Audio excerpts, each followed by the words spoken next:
በኪሱ $17 ብቻ ያዘች ብቸኛ እናት በመንገድ ዳር እየነደደ ካለ መኪና ውስጥ አንድን ሰው ለማዳን ስትሮጥ ህይወቷ ለዘላለም እንደሚቀየር ቅንጣት ታህል አልጠረጠረችም ነበር። ማያ ቶምሰን ያዳነችው ተራ መንገደኛ ሳይሆን ቢሊዮነሩ ጁሊያን ቫንስ ቢሆንም የጀግንነቷ ግን ወደ ትልቅ ሀብት ሳይሆን ወደ አስፈሪ የሞት ሴራ ወሰዳት። ለመሆኑ ቢሊዮነሩ ጁሊያን ላይ የደረሰው አደጋ አጋጣሚ ነበር ወይስ የታቀደ ግድያ? በአንዲት ደሃ እናትና በታዋቂው ቢሊዮነር መካከል የሚጀመረው ጥልቅ ግንኙነት በቅናት እና በበቀል የታወሩ ጠላቶችን መቋቋም ይችል ይሆን? ማያስ ያችን $17 ወደ ሚሊዮኖች ለውጣ የራሷን ኢምፓየር መገንባት ትችል ይሆን?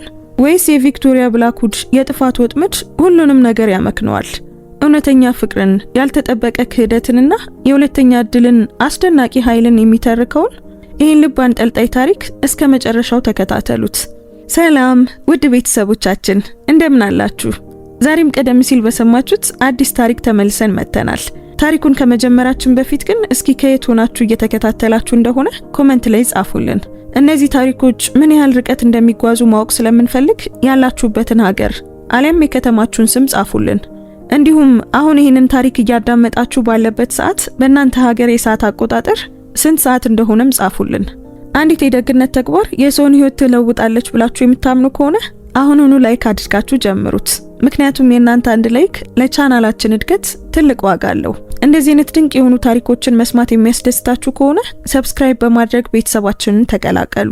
በየቀኑ የምንለቃቸው አዳዲስ ታሪኮች እንዳያመልጧችሁ የደወል ምልክቱን ተጫኑ። አሁን በቀጥታ ወደ ዛሬው አስደናቂ ታሪካችን እንመለስ። እማዬ ትልልቅ መኪኖች በውጭ አሉ። በጣም ብዙ ትልልቅ መኪኖች ናቸው። የማያ እጆች የባድ ሰው ሸሚዝን እያጠቡ ሳለ የ5 ዓመት ልጇ አሊያ ከመስኮት በኩል እየሮጠች መጣች። እማዬ ትልልቅ መኪኖች በውጭ አሉ እያልኩሽ ነው። በጣም ትልልቅ መኪኖች ናቸው። ማያ የረጠቡ እጆቿን በለበሰችው ያረጀ ጂንስ ላይ ጠረገችና በምስራቅ አትላንታ ወደሚገኘው ትንሽ አፓርታማቸው መስኮት አመራች። ልቧ ሲቆም ተሰማት። 7 ጥቁር መርሴዲስ ኤስዩቪ መኪኖች ልክ እንደ ፕሬዝዳንት አጃቢ በህንጻው ፊት ለፊት ተሰልፈዋል። ውድ ልብስ የለበሱ ወንዶችና ሴቶች በቁርጠኝነት በመንቀሳቀስ ከመኪናው ወረዱ። ጎረቤቶች አስቀድመው በረንዳቸው ላይ ተሰብስበው ስልካቸውን አውጥተው ሁሉም እየቀረጹ ነበር። ወይ ጉድ! ማያን ሾካሾከች። ራሴን ምን ውስጥ ነው የከተትኩት? በትንሹ ሳሎን ውስጥ ከ5 ቀን በፊት ያዳነችው ሰው ግራ ተጋብቶና አቅጣጫቶ የነበረው ሰው አሁንም ሶፋዋ ላይ አርፏል። ለሱ የሚሆኑ ቁሳቁሶችንና ምግብ ለመግዛት የመጨረሻውን $300 ተጠቅማ ነበር። በሱ ምክንያት የማድረስ ስራዋን አጥታለች። በስሟ የተረፋት $17 ብቻ ሲሆን አሁን ደግሞ እነዚህ ሰዎች መጥተዋል። በደንብ የተሰፋ ልብስ የለበሰችው መሪ ሴት በቀጥታ ወደ በሯ መጣች። የበሩ ማንኳኳት ጠንካራና ሙያዊ ነበር። የማያ ልጅ እጇን ያዘች። እማዬ ፈርቻለሁ። ምንድነው? አሊያ በሹክሹክታ ተናገረች። እኔም ፈርቻለሁ ልጄ፣ ማያ መለሰች። ግን እንዴት በአትላንታ የምትኖር የምትታገል ነጠላ እናት አንድ ሚስጥራዊ እንግዳ በቤቷ ሊኖር ቻለ? አንድ ሰውን ለመርዳት የወሰነችው ውሳኔስ እንዴት ሙሉ ህይወቷን ለወጠው? እና ይሄ ሰው በእውነት ማን ነበር? እስኪ ሁሉንም ነገር ወደ ለወጠው የማድረስ መንገድ ወደ ተጀመረበት 5 ቀናት ቀደም ብዬ ልውሰዳችሁ። በአትላንታ ማክሰኞ ከሰዓት በኋላ ነበር። ፀሐዩ ሞቅ ያለ ቢሆንም ነፋሱ ትንሽ ቅዝቃዜ ያለበት የጥቅምት ቀን አይነት ነበር። ማያ ቶምሰን ዘግይታ ነበር። አሊያን ከቅድመ መደበኛ ትምህርት ቤት በ9 ሰዓት ተኩል ወስዳ አሁን 10 ሰዓት ሊሆን ነው። ወደ ቤት ገብታ አራት ከመስራቷና አሊያን የቤት ስራዋን ከማገዟ በፊት ገና አንድ ቦታ ዴሊቨር ማድረግ ነበረባት። እማዬ ተመልከቺ! አሊያ በማድረሻ ብስክሌቱ ጀርባ ሆና በፒድሞንት ፓርክ ውስጥ ቀለማቸውን እያቀያየሩ ያሉትን ዛፎች እየጠቆመች ተናገረች። ቅጠሎቹ እየጨፈሩ ነው። ማያ በጭንቀቷ ውስጥ ሆና ፈገግ አለች። አዎ ልጄ እየጨፈሩ ነው። እሷ በሰዓት $12 ከነተጨማሪ ክፍያ ለሚከፈላት ትንሽ የመልእክት ማስተላለፊያ ድርጅት አድራሽ ሆና የምትሰራ የ28 ዓመት ወጣት ነበረች። ግን ይህ በቂ አልነበረም። በወር $900 ለቤት ኪራይ፣ ለፍጆታ ዕቃዎችና ለምግብ አሊያ ለሚያስፈልጓት ነገሮች ሁሉ አይበቃም። ነገር ግን ያላት ይሄው ነበር። ስላለባትም እንዲሰራ አድርገዋለች። ከ3 ዓመት በፊት ማያ የራሷ ንግድ ነበራት። በቀድሞ ሰፈራቸው ውስጥ በቀድሞ ሰፈራቸው ውስጥ ትንሽ የኬክ መሸጫ ስዊት ድሪምስ ትለው ነበር። አያቷ ያስተማሯትን አዘገጃጀት እያሻሻለች በቀን 16 ሰዓት በመስራት ከምንም ተነስታ ገንብታው ነበር። ከዚያም የተሳሳቱ ሰዎችን የማመን ስህተት ሰራች። ፍቅረኛዋ ዳንቴ ኢንቨስት ማድረግ እፈልጋለሁ አለ። የቅርብ ጓደኛዋ ታሻ ቦታውን ለማስተዳደር እንደምትረዳ ተናገረች። ማያ 3 ስራ እየሰራች ያጠራቀመችውን $8000 ሙሉ ቁጠባዋን አወጣች። ከ2 ወር በኋላ አብረው ጠፉ። ንግዷን፣ ገንዘቧን እና ለመስጠት የቀራትን ማንኛውንም የልቧን ስብርባሪ ይዘው ሄዱ። ማያም ሱቁን ዘጋችው። ከዚያ በኋላ ልታየው እንኳን አልቻለችም። እያንዳንዱ ኬክ ምን ያህል ሞኝ እንደነበረች ያስታውሳታል። የማይገባቸውን ሰዎች እንዴት እንዳመነች። አሁን እሽጎችን ታደርሳለች እና ላለመስጠም ሰዎችን ላለማመን ትሞክራለች። ከእንግዲህ ትልቅ ህልም አታልምም። ዝም ብላ ለመኖር ትሞክራለች። እማዬ ልንደርስ ነው? አሊያ ትናንሽ እጆቿን በማያ ወገብ ላይ አጥብቃ ይዛ ጠየቀች። አዎ ልጄ ልንደርስ ነው። አንድ ቦታ ብቻ ቁመን ከዚያ ወደ ቤት ነን። ማያ በፓርኩ አቅራቢያ ወደሚገኝ ጸጥ ያለ መንገድ ታጠፈች። ያኔ ነው ያየችው ከሽፋኑ ስር ጭስ የሚያወጣ ጥቁር የቅንጦት መኪና። የፊት ለፊቱ ክፍል ከዛፍ ጋር ተጋጅቶ ተጨፍልቋል። የሹፌሩ ወገን በር ተከፍቶ ተንጠልጥሏል። ማያ ፍጥነቷን ቀነሰች። ልቧ በፍጥነት መምታት ጀመረ። ብስክሌቱ ላይ ቆይ አሊያ በቁርጠኝነት ተናገረች። ግን እማዬ እዚያው ቆይ ያልኩሽ እንዳትንቀሳቀሺ። ማያ በቀስታ ወደ መኪናው አመራች። የሚቃጠል ነገር ሽታ አሸተተች። ምናልባት ዘይት ሳይሆን አይቀርም። ወደ መኪናው ውስጥ ተመለከተች። ባዶ ነው። ከዚያም ድምጽ ሰማች። የጩኸት ድምጽ። ዞር ስትል አየችው። አንድ ሰው ከመኪናው ጥቂት ጫማ ርቆ በሳሩ ላይ ተኝቷል። በጎኑ ተኝቶ አንዱን እጁን ጭንቅላቱ ላይ ተጭኗል። ምናልባትም ከማያ የዓመት ቤት ኪራይ የበለጠ ዋጋ የሚያወጣ ጥቁር ልብስ ለብሷል። ከሩቅ እንኳን ቢሆንም ቆንጆ ረጅምና ስፖርታዊ ቁመና እንዳለው ማየት ትችላለች። ጸጉሩ ፍጹም በሆነ መንገድ የተስተካከለ ሲሆን በጎኖቹ ላይ ደግሞ ንጹህ የሆነ አቆራረጥ አለው። ራሱን ወደ ላይ ለመግፋት ሞከረና በህመም ተጨነቀ። ማያ አንድ እርምጃ እየቀረበች ተጣራች። ደህና ነህ? ትሰማኛለህ? ሰውየው ቀና ብሎ አያት። አይኖቹ የጠቆሩና የፈዘዙ ነበሩ። እባክሽ አለ ድምጹ እየጎረነነ። እባክሽ እርጂኝ። ማያ ስልኳን አወጣች። አሁኑኑ 911 እየደወልኩ ነው። ሰውየው በፍጥነት ለመቀመጥ እየሞከረ ተናገረ። በህመም ፊቱን አጨማደደ። ሆስፒታል አይሁን እባክሽ፣ ያገኙኛል። ማያ ፊቷን አኮሳተረች። ማን ነው የሚያገኙት ጌታዬ? ዶክተር እኮ ያስፈልጎታል። በጣም ተጎድቷል። አልችልም፣ ወደ ሆስፒታል መሄድ አልችልም፣ እባክሽ። ማያ እንዳታደርጊው ብትላትም አሊያ ከብስክሌቱ ወርዳ ነበር። አይኖቿ ተለጥጠው ጥቂት ጫማ ርቃ ቆማለች። እማዬ እሱ ደህና ነው? በቀስታ ጠየቀች። ማያ ሰውየውን አየች፣ ከዚያም ልጇን፣ ከዚያም ሰዓቷን። የታዘዘችውን ዕቃ ለማድረስ አስቀድማ ዘግይታ ነበር። እንደገና ከዘገየች ሚስተር ስተርሊንግ ከስራ ያባርራታል። አስቀድሞ በዚህ ወር 2 ጊዜ ማስጠንቀቂያ ደርሷታል። ነገር ግን ይህ ሰው ተጎድቷል እና በጣም ፈርቷል። እርዳታም እየጠየቃት ነበር። ማያ ባጠገቡ ተንበረከከች። መቆም ትችላለህ ስትል ጠየቀችው። ይመስለኛል አለ። እጁን በትከሻዎቿ ላይ ያደረገች። እሱ ከባድ ነበር። በእግሩ እንዲቆም ስትረዳው ጡንቻዎቿ ተውጣጠሩ።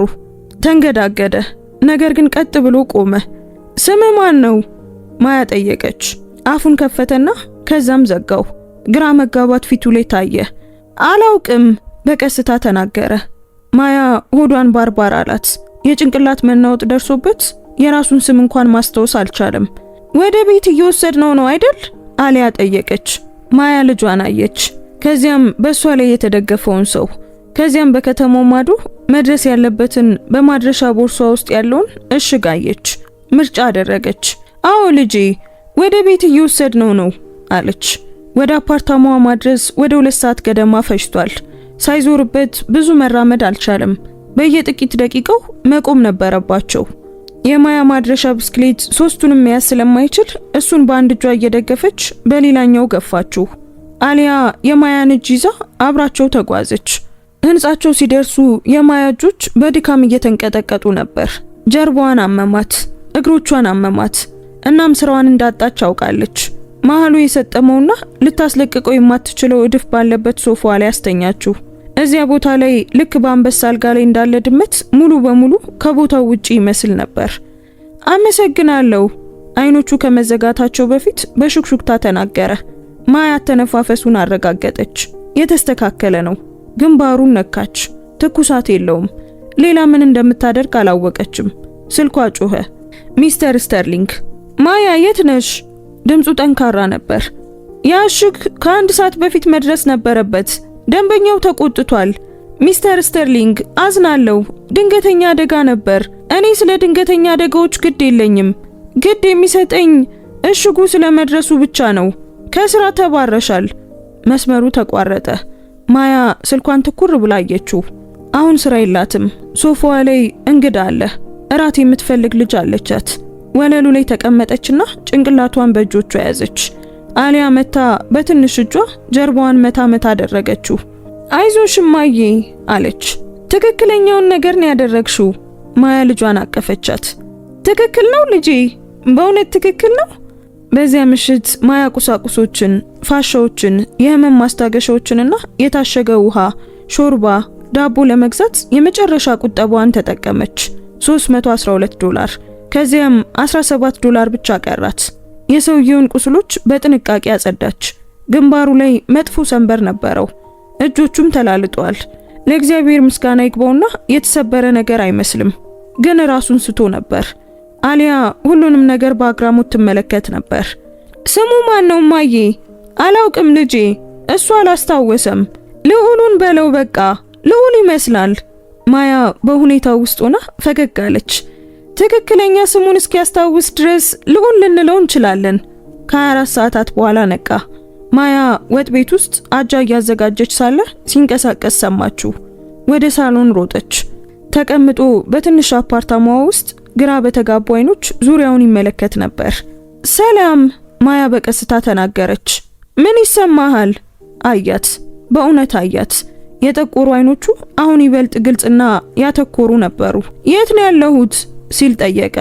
በምስራቅ አትላንታ በሚገኘው አፓርታማዬ ውስጥ ነህ። ትላንትና በፒድሞንት ፓርክ አቅራቢያ አገኘሁ። መኪና ተጋጅቶ ነበር። ግንባሩ ላይ ያለውን ሰንበር ሲነካ አመመው። መኪናውን አስታውሳለሁ፣ በቀስታ ተናገረ። መንዳቴንም አስታውሳለሁ። ከዚያ በኋላ ግን ምንም የለም። ስምህን ታስታውሳለህ? በብርቱ እያሰበ ፊቱን አጨማደደ። ከዚያም ፊቱ ተፈታ። ጁሊያን ነኝ። ስሜ ጁሊያን ነው። ማያ እፎይታ ተሰማት። ጁሊያን፣ እሺ ጥሩ ነው። የአባትህን ስምስ ታስታውሳለህ? ጭንቅላቱን ነቀነቀ። አይ ዝም ብዬ ጁሊያን ነኝ። ቀስ በቀስ ማያ አሰበች። ቀስ በቀስ ማስታወሱ ሙሉ በሙሉ ይመለሳል። አሊያ ከጥጉ ሆና አጮልቃየች።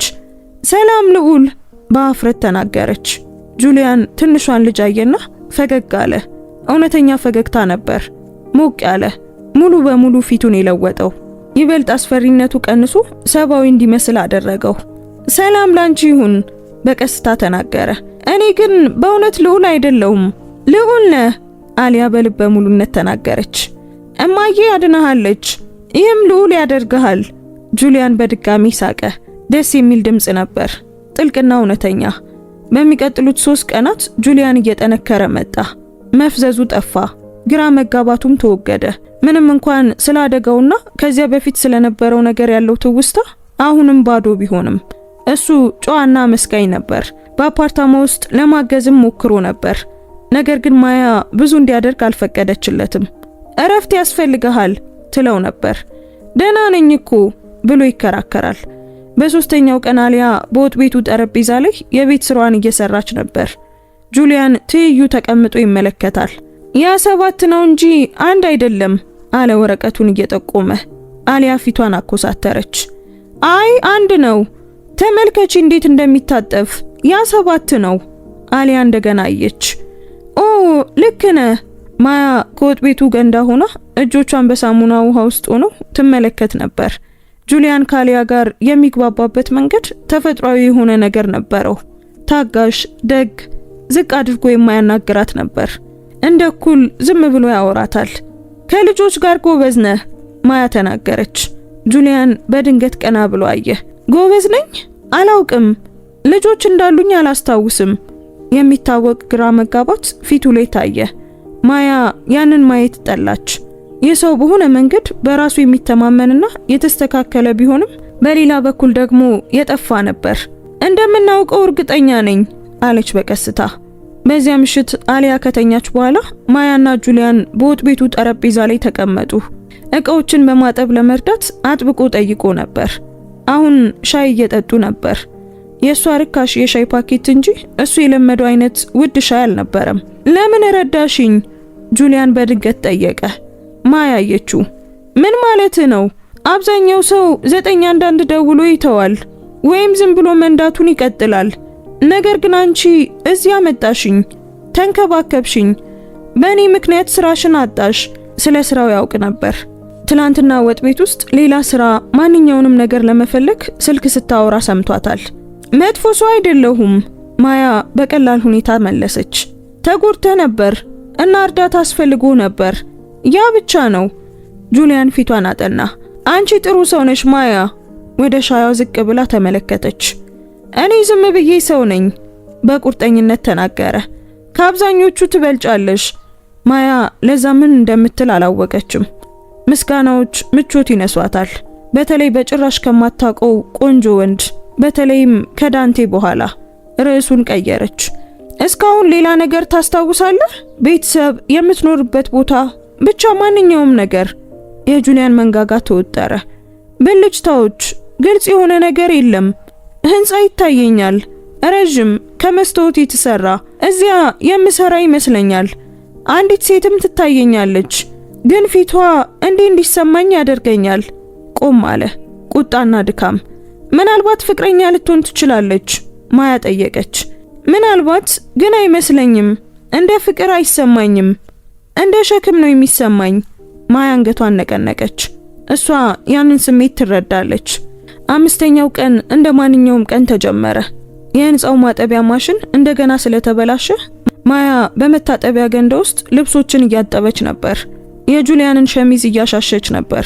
3 ጊዜ አጥበዋለች። ነገር ግን አሁንም እድፉን ሙሉ በሙሉ ማስለቀቅ አልቻለችም። ያኔ አሊያ እየሮጠች መጣች። እማዬ ተመልከቺ፣ ትልልቅ መኪናዎች በውጭ አሉ፣ በጣም ብዙ ትልልቅ መኪናዎች። የማያ ልብ በፍጥነት መምታት ጀመረ። እጆቿን ጠርጋ ወደ መስኮቱ ሄደች። 7 ጥቁር ኤስዩቪ፣ ውድ ልብሶች፣ የታቀደ እንቅስቃሴ። አፏ ደረቀ። ጁሊያን ሶፋው ላይ ለአሊያ መጽሐፍ እያነበበላት ነበር። ማያ በድንጋጤ ትንፋሽ ስትወስድ ቀና ብሎ አየ። ምን ተፈጠረ ሲል ጠየቀ፣ በፍጥነት እየቆመ። በውጪ ሰዎች አሉ። ማያ ድምጿ እየተንቀጠቀጠ ተናገረች። ሙሉ ልብስ የለበሱ ብዙ ሰዎች። ጁሊያን ወደ መስኮቱ አመራ። ሙሉ አካሉ ጸጥ አለ። ሳራ በሹክሹክታ ተናገረ። ምን? ስሟ ሳራ ነው። ሳራ ሞንትጎመሪ ከኔ ጋር ትሰራለች። አስታወስኳት። 3 ጠንካራ ምቶች። ማያ ጁሊያንን አየችው። እሱም አንገቱን ነቀነቀ። በሩን ከፈተች። እዚያ የቆመችው ሴት አሜሪካዊትና ኤዥያዊ ስትሆን ምናልባትም በ30ዎቹ መጀመሪያ ላይ ያለች፣ በትክክል የሚስማማትን ጥቁር ልብስ የለበሰች ናት። ጸጉሯ ወደ ኋላ ተሰብስቦ ታስሯል። በኃላፊነት ለመቆም የለመደች አይነት ግርማ ሞገስ ነበራት። ከኋላዋ 6 ሌሎች ሰዎች ቆመዋል። ሁሉም ሙሉ ልብስ የለበሱ፣ ሁሉም ቁም ነገረኞች። የት ነው ያለው? ሴትዮዋ ጠየቀች። ማያ ወደ ጎን ፈቀቅ አለች። ጁሊያን ሳሎን ውስጥ ቆሟል። ሳራ ስታየው የሙያ ጭንብሏ ለአንድ ሰከንድ ያህል ተሰነጠቀ። እፎይታ ፊቷ ላይ ፈሰሰ። ጁሊያን አለች ድምጿ ጎርንኖ። እግዚአብሔር ይመስገን፣ እዚህ ነህ? ደህና ነህ? ሳራ ጁሊያን ተናገረ። ምን ተፈጠረ? ሳራ ከ2 ቡድኖች ጋር ወደ ውስጥ ገባች። ሌሎች በውጭ ቆዩ። ለ5 ቀናት ስንፈልግ ነበር። መኪና ተጋጅቶ ተገኝቷል። ስልክ ወድሟል። በመኪና ውስጥ ያለው መከታተያ ጠፍቷል። አንተ አረፍተ ነገሩን አልጨረሰችውም። አላስታውስም ጁሊያን መለሰ። ከዚህ በፊት ምን እንደተፈጠረ አላስታውስም። ሁሉም ነገር ባዶ ነው። ሳራ ያንን እንደምትጠብቅ ሁሉ አንገቷን ነቀነቀች። የጭንቅላት መናወጥ። ዶክተሮች ያ ሊከሰት እንደሚችል ተናግረው ነበር። ወላጆች በጭንቀት አብደዋል። ስለዚህ ቤተሰብ ነበረው ማለት ነው፣ የሚወዱት ሰዎች። ሳራ ወደ ማያ ዞረች። በእውነት አየቻት። እሱን ያገኘሽው አንቺ ነሽ? ጥያቄ አልነበረም። አዎ ማያ በቀስታ መለሰች። ህይወቱን አድነሻል። ማን እንደሆነ ግን ታውቂያለሽ? ማያ ጭንቅላቷን ነቀነቀች። ስሜ ጁሊያን ነው ብቻ ነው ያለው። የማውቀው ያንን ነው። ሳራ ስልኳን አውጥታ ለማያ ፎቶ አሳየቻት። በፎቶ ላይ ያለው ሰው ውድ ልብስ ለብሷል። በአንድ ረጅም የመስታወት ህንጻ ፊት ለፊት ቆሟል። ጁሊያን የገለጸው ያ ህንጻ መሆን አለበት። ከኋላው ሮዝ ግሎባል ሴኩሪቲ የሚሉ ቃላት ነበሩ። ጁሊያን ዛቪየር ቫንስ፣ ሳራ ተናገረች። የሮዝ ግሎባል ሴኩሪቲ ዋና ስራ አስፈጻሚ ነው። የተጣራ ሀብቱ 2.4 ቢሊዮን ዶላር ነው። ክፍሉ ጸጥ አለ። ማያ ወለሉ ከስሯ የወጣ መሰላት። ቢሊየነር። በተሰበረው ሶፋ ላይ ሲተኛ የነበረው ሰው ቢሊየነር ነበር። የእርሷን ርካሽ ሾርባ ስታበላውና ልብሱን በመታጠቢያ ገንዷ ውስጥ ስታጥብለት የነበረው ሰው ቢሊየነር ነበር። አሊያ የማያን እጅ ጎተተች። እማዬ ቢሊየነር ምንድን ነው? ማያ መናገር አልቻለችም። ጁሊያን አይደለም፣ ጁሊያን ቫንስ። ማያን ልታነበው በማትችለው ስሜት አያት። አታውቂም ነበር አለ። አላውቅም ነበር። ሳራ አሁንም እያወራች ነበር በመኪናው ላይ ስለተደረገ መበላሸትና ስለ ምርመራ እና ጁሊያንን በአስቸኳይ ወደ ዶክተር መውሰድ እንዳለባቸው እየተናገረች ነበር። ማያ ግን በእውነት እየሰማች አልነበረም። ስለ 17 ዶላሯ፣ ስላጣችው ስራ፣ ህንጻውን በሙሉ አይኑን ሳያርገበግብ ሊገዛው ለሚችል ሰው ያወጣችውን 300 ዶላር እያሰበች ነበር። የሆነ ነገር እንደምትጠይቅ ሆኖ እያያት ነበር። ምናልባትም ገንዘብ እንድትጠይቀው፣ እንደ ሌሎቹ እንድትሆን። ማያ አገጯን ቀና አደረገች። ሰዎች ስላገኙ ደስ ብሎኛል። እጆቿ ቢንቀጠቀጡም ድምጿ የጸና ነበር። እና ደህና በመሆን ደስ ብሎኛል። የተናገረችው ያን ብቻ ነበር። የጁሊያን አይኖች በትንሹ ተለቁ። ሌላ ነገር ይጠበቀ ይመስላል። ሳራ ወደፊት መጣች። ወይዘሮ ቶምፕሰን ባለዳነን። አይ ምንም ዕዳ የለባችሁም። ማያ ጣልቃ ገባች። እርዳታ የሚያስፈልገውን ሰው ረዳው፣ ያ ብቻ ነው። ሳራ ጁሊያንን አየችው። ጁሊያንም ማያን አያት። በዚህ ሰዓት ማያ ምንም ነገር ዳግመኛ አንድ እንደማይሆን አወቀች። በውጭ የመኪና በሮች ይከፈቱና ይዘጉ ነበር። ስልኮች እየቀረጹ ነበር። ሰፈሩ እየተመለከተ ነበር እና በከተማው ማዶ በአንድ ቪላ ቢሮ ውስጥ ቪክቶሪያ ብላክውድ የምትባል ሴት በኮምፒውተሯ ስክሪን ላይ ምስሉን እያየች ነበር። በሚገባ የተቀቡት ጥፍሮቿ በጠረጴዛው ላይ ይረግጡ ነበር። ጥሩ ለራሷ ተናገረች። ቀዝቃዛ ፈገግታ በከንፈሮቿ ላይ ይታያል። ይህ አስደሳች ነው። ስልኳን አንስታ ደወለች። ስለዚህች ሴት ሁሉንም ነገር እወቁ፣ ሁሉንም ነገር። ማያ ቶምፕሰን የአንድን ሰው ህይወት በማዳን ራሷን ኢላማ እንዳደረገች አላወቀችም ነበር። እውነተኛው አደጋ ገና ሊጀምር እንደሆነ አላወቀችም። ዝም ብላ የምታውቀው ነገር ሳሎን ውስጥ የቆመው ሰው ያ ፍጹም ጸጉርና የጠቆሩ አይኖች ያሉት ቢሊየነር ልክ እንደ አንድ ውድ ነገር እያያት እንደነበረ ነው። ያ ደግሞ ከምንም ነገር በላይ አስፈራት። ሳራ ሞንትጎመሪ ስሜቷን በቀላሉ የምታሳይ ሴት አልነበረችም። ለ15 ዓመታት በደህንነት ስራ ሰርታለች። የድርጅት የስለላ ጉዳዮችን፣ የግድያ ዛቻዎችንና የጠለፋ ሙከራዎችን ያለምንም ጭንቀት ተወጣለች። አሁን ግን አለቃዋን በዚህ ትንሽ አፓርታማ ውስጥ በህይወትና በጤና ቆሞ ስታየው አይኖቿ ረጥበው ነበር። ወላጆች፣ ሳራ ጉሮሯን እያጸዳች ተናገረች። ደህና መሆንን አሁኑኑ ማወቅ አለባቸው። ጁሊያን በቀስታ አንገቱን ነቀነቀ። ደውይላቸው። ሳራ ጥሪውን ለማድረግ ወደ ውጭ ወጣች። ሁለቱ የደህንነት ቡድን አባላት በበሩ አቅራቢያ እንደ ሐውልት ቆመው ወደ ውስጥ ቀሩ። ማያ በራሷ ቤት ውስጥ ሙሉ በሙሉ ከቦታው ውጪ እንደሆነች ተሰማት። ራሷን አቀፈች። ምንም አይነት የጭንቀት ስሜት የሌላት አሊያ በቀጥታ ወደ ጁሊያን ሄደች። በእውነት አንተ ቢሊየነር ነህ ስትል ጠየቀች። ጁሊያን ወደ ትንሿ ልጅ ዝቅ ብሎ አየና ሞቅ ያለ ፈገግታ መለሰላት። ወደ እሷ ደረጃ ተንበረከከ። ይመስለኛል አለ። ያ ማለት ልክ ቲቪ ላይ እንዳሉ ሰዎች ሀብታም ማለት ነው አይደል? አሊያ፣ ማያ በቁጣ ተናገረች። ያ ነውር ነው፣ እንደዚህ አይባልም። ችግር የለውም። ጁሊያን አሁንም አሊያን እያየ መለሰ። አዎ ብዙ ገንዘብ አለኝ ማለት ነው። ዋው! አሊያ አይኖቿ ተለጥጠው ተናገረች። እማዬ ግን ብዙ ገንዘብ የለንም ትላለች። ለዛ ነው ትልቅ መታጠቢያ ገንዳ ያለው አፓርታማ ማግኘት የማንችለው። ማያ ወለሉ ቢውጣት ተመኘች። አሊያ ወደ ክፍልሽ ሂጂ እባክሽ። ግን እማዬ አሁን ሂጂ። የአሊያ ፊት ጠቆረ፣ ግን ቢሆንም ታዘዘች። ከእናቷ ጋር ወደምትጋራው ትንሽ መኝታ ቤት ሄዳ በሩን ዘጋችው። ተከትሎ የመጣው ዝምታ ከባድ ነበር። አንደኛው የደህንነት ጥበቃ በማይመች ሁኔታ ተንቀሳቀሰ። ጁሊያን ቆመ። አይኖቹ ከማያ ፊት አልተለዩም ነበር። ማያ ብሎ ጀመረ።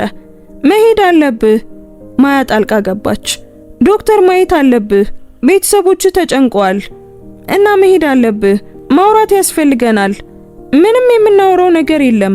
ማያ በቁርጠኝነት መለሰች። ደህና ነህ። ዋናው ነገር ደግሞ ያ ነው። አሁን ወደ ቤት መሄድ ትችላለህ። ጁሊያን አንድ እርምጃ ወደፊት ቀረበ።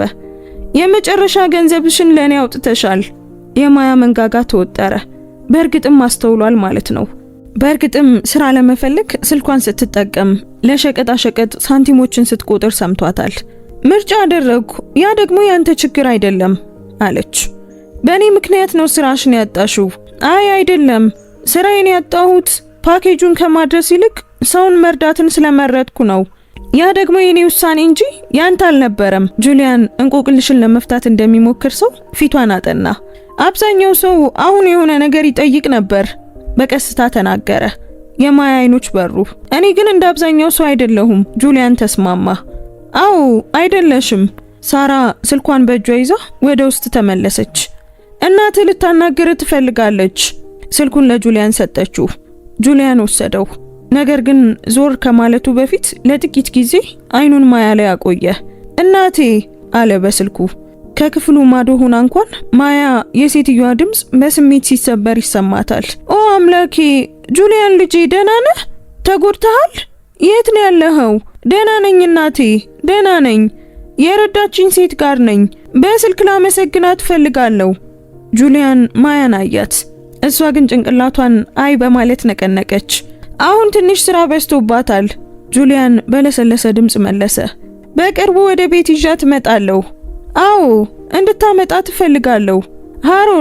ሃሮልድ እሱ ደህና ነው። ማያ አንድ ጥልቅ ድምጽ ያለው ሰው ከበስተጀርባ እግዚአብሔርን ሲያመሰግን ሰማች። የሚወዱት ወላጆቹ ነበሩ። ገንዘብ፣ ስልጣን፣ ቤተሰብ፣ የሰው ሁሉም ነገር ነበረው። እሱ ግን 5 ቀን የሷን የ99 ሳንቲም ሾርባ እየበላ ሶፋዋ ላይ አሳልፏል። የሁኔታው አስቂኝነት ተሰማት። ጁሊያን ጥሪውን ጨርሶ ለሳራ መለሰላት። ወደ ሆስፒታል ልንወስድ ይገባል። ሙሉ ምርመራ፣ ልናየው የማንችለው ውስጣዊ ጉዳት አለመኖሩን ማረጋገጥ አለብን። አውቃለሁ ጁሊያን መለሰ። ሳራ ማያን አየቻት። ወይዘሮ ቶምፕሰን አንቺም አብረሽን መምጣት ይኖርብሻል ቃል ለመስጠትና አመነታች። ለጥበቃ። የማያ ልብ ደነገጠ። ጥበቃ ከምን? የሳራ ገጽታ ቁም ነገረኛ ነበር። የጁሊያን መኪና በአጋጣሚ የተበላሸ አይደለም፣ አንድ ሰው አበላሽቶታል። ይህም ማለት አንድ ሰው ሊገድለው ሞክሯል ማለት ነው። እና እሱን እንደረዳሹ ካወቁ አንቺም አደጋ ላይ ልትሆኚ ትችያለሽ። ቃላቱ እንደዛቻ ባየሩ ላይ ተንጠለጠለ። ማያ በሰውነቷ ላይ ቅዝቃዜ ተሰማት። አይ በዚህ ውስጥ ማለፍ አልችልም። እኔ እዚህ ውስጥ መሳተፍ አልፈልግም። ተመልከቺ፣ ልጅ አለኝ። ለዚህ ነው በትክክል ጥበቃ የሚያስፈልግሽ። ሳራ መለሰችላት። ቢያንስ ይህን ያደረገው ማን እንደሆነ እስክናውቅ ድረስ የግድ ነው። እንዳዳንኩት እኮ ማንም አያውቅም። ማያ ተከራከረች። ማንም ያየ የለም። ስለዚህ ደህና ነን። ሳራ ስልኳን አውጥታ ለማያ ቪዲዮ አሳየቻት። የትራፊክ ካሜራ የደህንነት ምስል ነበር። ማያ ጁሊያንን ካደጋው ቦታ ስትረዳው ያሳያል። የሰዓት ማተሙ ግልጽ ነበር፣ ፊታቸውም እንዲሁ። ይህ ምስል ከከተማው ሲስተም ውስጥ ከ3 ቀናት በፊት ተሰርቋል። ጁሊያንን ለመግደል የሞከረው ማንኛውም ሰው አንቺ እንደረዳሽው ያውቃል፣ የት እንደምትኖሪም ያውቃል። ምናልባትም እስካሁን ሲከታተሉሽ ቆይተዋል። የማያ እግሮች ተዝለፈለፉ። ሶፋዋ እጅ ላይ በኃይል ተቀመጠች። አሊያ።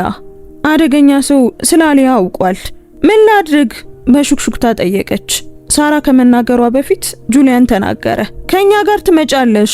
አንቺና አሊያ አስተማማኝ ቤት አለን። ከፍተኛ ጥበቃ ይደረግላችኋል። ይህ ጉዳይ እስኪፈታ ድረስ እዚያ ትቆያላችሁ። ግን ዝም ብዬ መሄድ አልችልም። እዳዎች አሉብኝ። የቤት ኪራይ በአንድ ሳምንት ውስጥ መከፈል አለበት። ስራ ማግኘት አለብኝ። ሁሉንም ነገር እኔ ጨርሰዋለሁ። ጁሊያን መለሰ። እኔ ያንተን ገንዘብ አልፈልግም። ይህ ስለ ገንዘብ ሳይሆን ስለ ደህንነት ነው፣ ስለ ልጅሽ ደህንነት። ይህ ልቧን ነካው። ማያ አሊያ ምናልባት ሁሉንም ነገር እየሰማች ወደሚገኝበት የመኝታ ክፍል በር አየች። በውጭ ስላሉት ሙሉ ልብስ የለበሱ ወንዶች አሰበች። ስለተሰረቀው ምስል፣ ህንጿን ስለሚከታተለው ሰው። ማያ ስራ ላይ እያለች አሊያ ከትምህርት ቤት ብቻዋን ወደ ቤት ስትመጣ አሰበች። አንድ ሰው እሷን መውሰድ ምን ያህል ቀላል እንደሚሆንለት አሰበች። ክብሯ ከልጇ ህይወት አይበልጥም። እሺ ማያ በቀስታ ተናገረች። ግን ደህንነቱ የተጠበቀ እስኪሆን ብቻ። እስከዛ ድረስ ከዛኛ ወደዚህ እንመለሳለን። ጁሊያን አንገቱን በመስማማት ነቀነቀ። ሳራ አስቀድማ በስልኳ ዝግጅቶችን እያደረገች ነበር። ማያ ዕቃ ለመሸከፍ ወደ መኝታ ክፍሉ ሄደች። አሊያ አልጋው ላይ ተቀምጣ ነበር። ትንሿ ቦርሷ አስቀድሞ በጨዋታ ዕቃዎች ተሞልቷል። ለጀብዱ እየሄድን ነው ማዬ ስትል አሊያ ጠየቀች። ማያ በግድ ፈገግ አለች። እንደዛ ያለ ነገር ነው ልጄ። ልዑሉ ማለቴ ሚስተር ጁሊያን አብሮን ይመጣል? አዎ ጥሩ ነው አለች አሊያ በርካታ ስሜት። እወደዋለሁ፣ እሱ ደግ ነው። ማያ በፍጥነት ዕቃዎቹን ሸከፈች። ለማንኛውም ብዙ አልነበራቸውም። 2 ሻንጣዎች ያላቸውን አስፈላጊ ነገሮች ሁሉ ይዘዋል። ወደ ሳሎን ስትመለስ ተጨማሪ ሰዎች ደርሰው ነበር። አንድ ዶክተር እዚያው አፓርታማ ውስጥ ጁሊያንን ቼክ እያደረገው ነበር። ሌላ ሰው ደግሞ የሶፋውን የመጀመሪያ እርዳታ አቅርቦቶች የሁሉንም ነገር ፎቶ እያነሳ ነበር። ሳራ ወደ ማያ ቀረበች። አመሰግናለሁ አለች በቀስታ። እሱን ስለተንከባከብሽው። እኔ ለጁሊያን ለ8 ዓመታት ሰርቻለሁ። እሱ ጥሩ ሰው ነው። በእሱ ላይ የሆነ ነገር ደርሶ ቢሆን ኖሮ። ንግግሯን አልጨረሰችም። ማያ አንገቷን ነቀነቀች። ጥሩ ሰው ይመስላል። ጥሩ ሰው ነው፣ ግን ደግሞ ግትር ነው እና ኩሩ ነው። ይህንን ሁኔታ ለመፍታት ገንዘብ ቢወረውርብሽ በግል አትውሰጁ። እሱ እንዲህ ነው፣ ችግሮችን የሚፈታው በዚህ መንገድ ነው። እኔ ገንዘቡን አልፈልግም። ማያ እንደገና ተናገረች። ሳራ በትንሹ ፈገግ አለችና አውቃለሁ፣ ምናልባትም እሱ እንደዚህ የሚያይሽ ለዛ ይሆናል። እንዴት? ሊፈታው እንደማይችል እንቆቅልሽ። ማያ ወደ ጁሊያን አየች። ከዶክተሩ ጋር እያወራ ቢሆንም አይኖቹ ግን እሷ ላይ ነበሩ። ወደ ደህንነቱ የተጠበቀ ቤት የሚደረገው ጉዞ 30 ደቂቃ ወሰደ። ማያና አሊያ ከመሃል መኪና ውስጥ ከጁሊያንና ከሳራ ጋር ተሳፈሩ። ሌሎች መኪኖች እንደ መከላከያ ግድግዳ ከበቧቸው። አሊያ ሲጓዙ ህንጻዎቹ እየረዘሙና እየተዋቡ ሲሄዱ መስኮቱ ላይ ተለጥፋ ትመለከት ነበር። እማዬ ያንን ተመልከቺ አለች ወደ አንድ የቅንጦት ሰማይ ጠቀስ ህንጻ እየጠቆመች።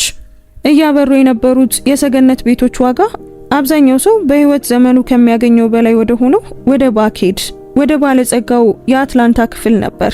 ማያ አሊያ ከመወለዷ በፊት በዚህ ሰፈር ቤቶችን አጽድታ ታውቅ ነበር። የእብነበረድ ወለሎችንና የጣሪያ መብራቶችን ታስታውሳለች።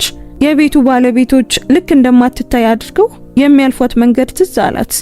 መኪናው ወደ መሬት ስር መኪና ማቆሚያ ገባ። የደህንነት ፍተሻዎች፣ ካሜራዎች እና የታጠቁ ጠባቂዎች ነበሩ። በግል አሳንሰር ወደ 15ኛው ፎቅ ወጡ። ደህንነቱ የተጠበቀው ቤት አልነበረም። ሙሉን ፎቅ የያዘ የሰገነት አፓርታማ ነበር። የአሳንስሩ በሮች ሲከፈቱ ማያ መተንፈስ አቃታት። ከወለል እስከ ጣሪያ የሆኑ መስኮቶች ሙሉውን አትላንታን ያሳያሉ። የቤት ዕቃዎቹ በመጽሔት ላይ ያሉ ይመስላሉ። ሁሉም ነገር ነጭና ብረትማ እና ውድ ነበር። የአሊያ አፍ ተከፈተ። እማዬ ይሄ ቤተ መንግስት ነው? ከሁኔታው ሁሉ ባሻገር ማያ ሳቀች። አይደለም ልጄ፣ ዝም ብሎ ውድ ነው። ሳራ መኝታ ክፍል አሳየቻቸው። ተራ መኝታ ክፍል ሳይሆን አንድ መኝታ ክፍል ብቻ። እንደሚታየው 4 ነበሩ። ክፍሉ ከማያ ሙሉ አፓርታማ ይበልጣል። አሊያ ልትዋኝበት የምትችል ትልቅ ገንዳ ያለው የራሱ መታጠቢያ ቤት አለው።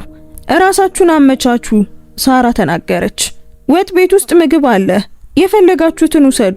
ደህንነቱ ሁሉንም መግቢያዎች እየተቆጣጠረ ነው። እዚህ ሙሉ በሙሉ ደህና ናችሁ። ሳራ ከወጣች በኋላ ማያ በትልቁ አልጋ ጠርዝ ላይ ተቀመጠችና ጭንቅላቷን በእጆቿ ያዘች። ከ5 ቀናት በፊት እሽጎችን ታደርስና ሳንቲሞችን ትቀበል ነበር። አሁን ግን ቢሊየነር ለመግደል ከሞከሩ ሰዎች ተሸሽጋ ሰገነት ላይ ትገኛለች። ይህ እንዴት የሷ ህይወት ሊሆን ቻለ? አሊያ አስቀድማ መታጠቢያ ቤቱን እየመረመረች ዘመናዊውን ሻወር ከፍታ በውሃው ግፊት እየሳቀች ነበር። የማያ ስልክ ጠራ። ካልታወቀ ቁጥር የመጣ መልእክት። በዓለም ላይ ወደ ላይ እየወጣሽ እንደሆነ አይቻለሁ። ለ5 ቀን አገልግሎት ስንት አስከፈልሽው? ወይስ በኋላ ለትልቅ ክፍያ ተስፋ በማድረግ በነፃ አደረግሽለት? የተያዘ ፎቶ ነበረው። ማያና ጁሊያን ከታች ከመኪናው ሲወርዱ የሚያሳይ ከጥቂት ደቂቃዎች በፊት የተነሳ። የማያ ደም ቀዘቀዘ። ከዚያም ሌላ መልእክት መጣ። ምስኪኗ ማያ ሁልጊዜም የጠፉትን ትሰበስባለች። መጀመሪያ ዳንቴ፣ አሁን ደግሞ ቢሊየነር። የተበላሸ ዕቃ ማንም እንደማይፈልግ መች ነው የምትማሪው? እንዲህ ያለ ነገር የሚናገረው አንድ ሰው ብቻ ነው፣ ታሻ። ማያ መልሳ ስትጽፍ እጆቿ ይንቀጠቀጡ ነበር። ይህን ቁጥር እንዴት አገኘሽው? ምላሹ ወዲያውኑ ነበር። የራሴ መንገዶች አሉኝ። በትንሽ ቅዠትሽ እስካለሽ ድረስ ተደሰቺ። እንደዚህ አይነት ወንዶች እንዳንቺ ካሉ ሴቶች ጋር አይቆዩም፣ እመኚኝ። ማያ መልእክቶቹን አጥፍታ ቁጥሩን ዘጋችው። ግን ጉዳቱ ደርሶ ነበር። እጆቿ መንቀጥቀጣቸውን አላቆሙም ነበር። ጁሊያን አፓርታማ ውስጥ ያያትን መንገድ አሰበች። ልክ ዋጋ እንዳላት፣ ልክ ሊጠበቅ እንደሚገባው ውድ ሰው። ነገር ግን ታሻ በአንድ ነገር ትክክል ነበረች። እንደ ጁሊያን ዛቬር ቫንስ ያሉ ወንዶች እንደ ማያ ቶምፕሰን ካሉ ሴቶች ጋር አይሆኑም። እሷ በስሙ $17 ብቻ ያላት ምስኪን ብቸኛ እናት ናት። እሱ የደህንነት ቡድኖችና የሰገነት ቤቶች ያሉት ቢሊየነር ነው። ይህ ሁሉ ጊዜያዊ ነው። ያንን ማስታወስ ነበረባት።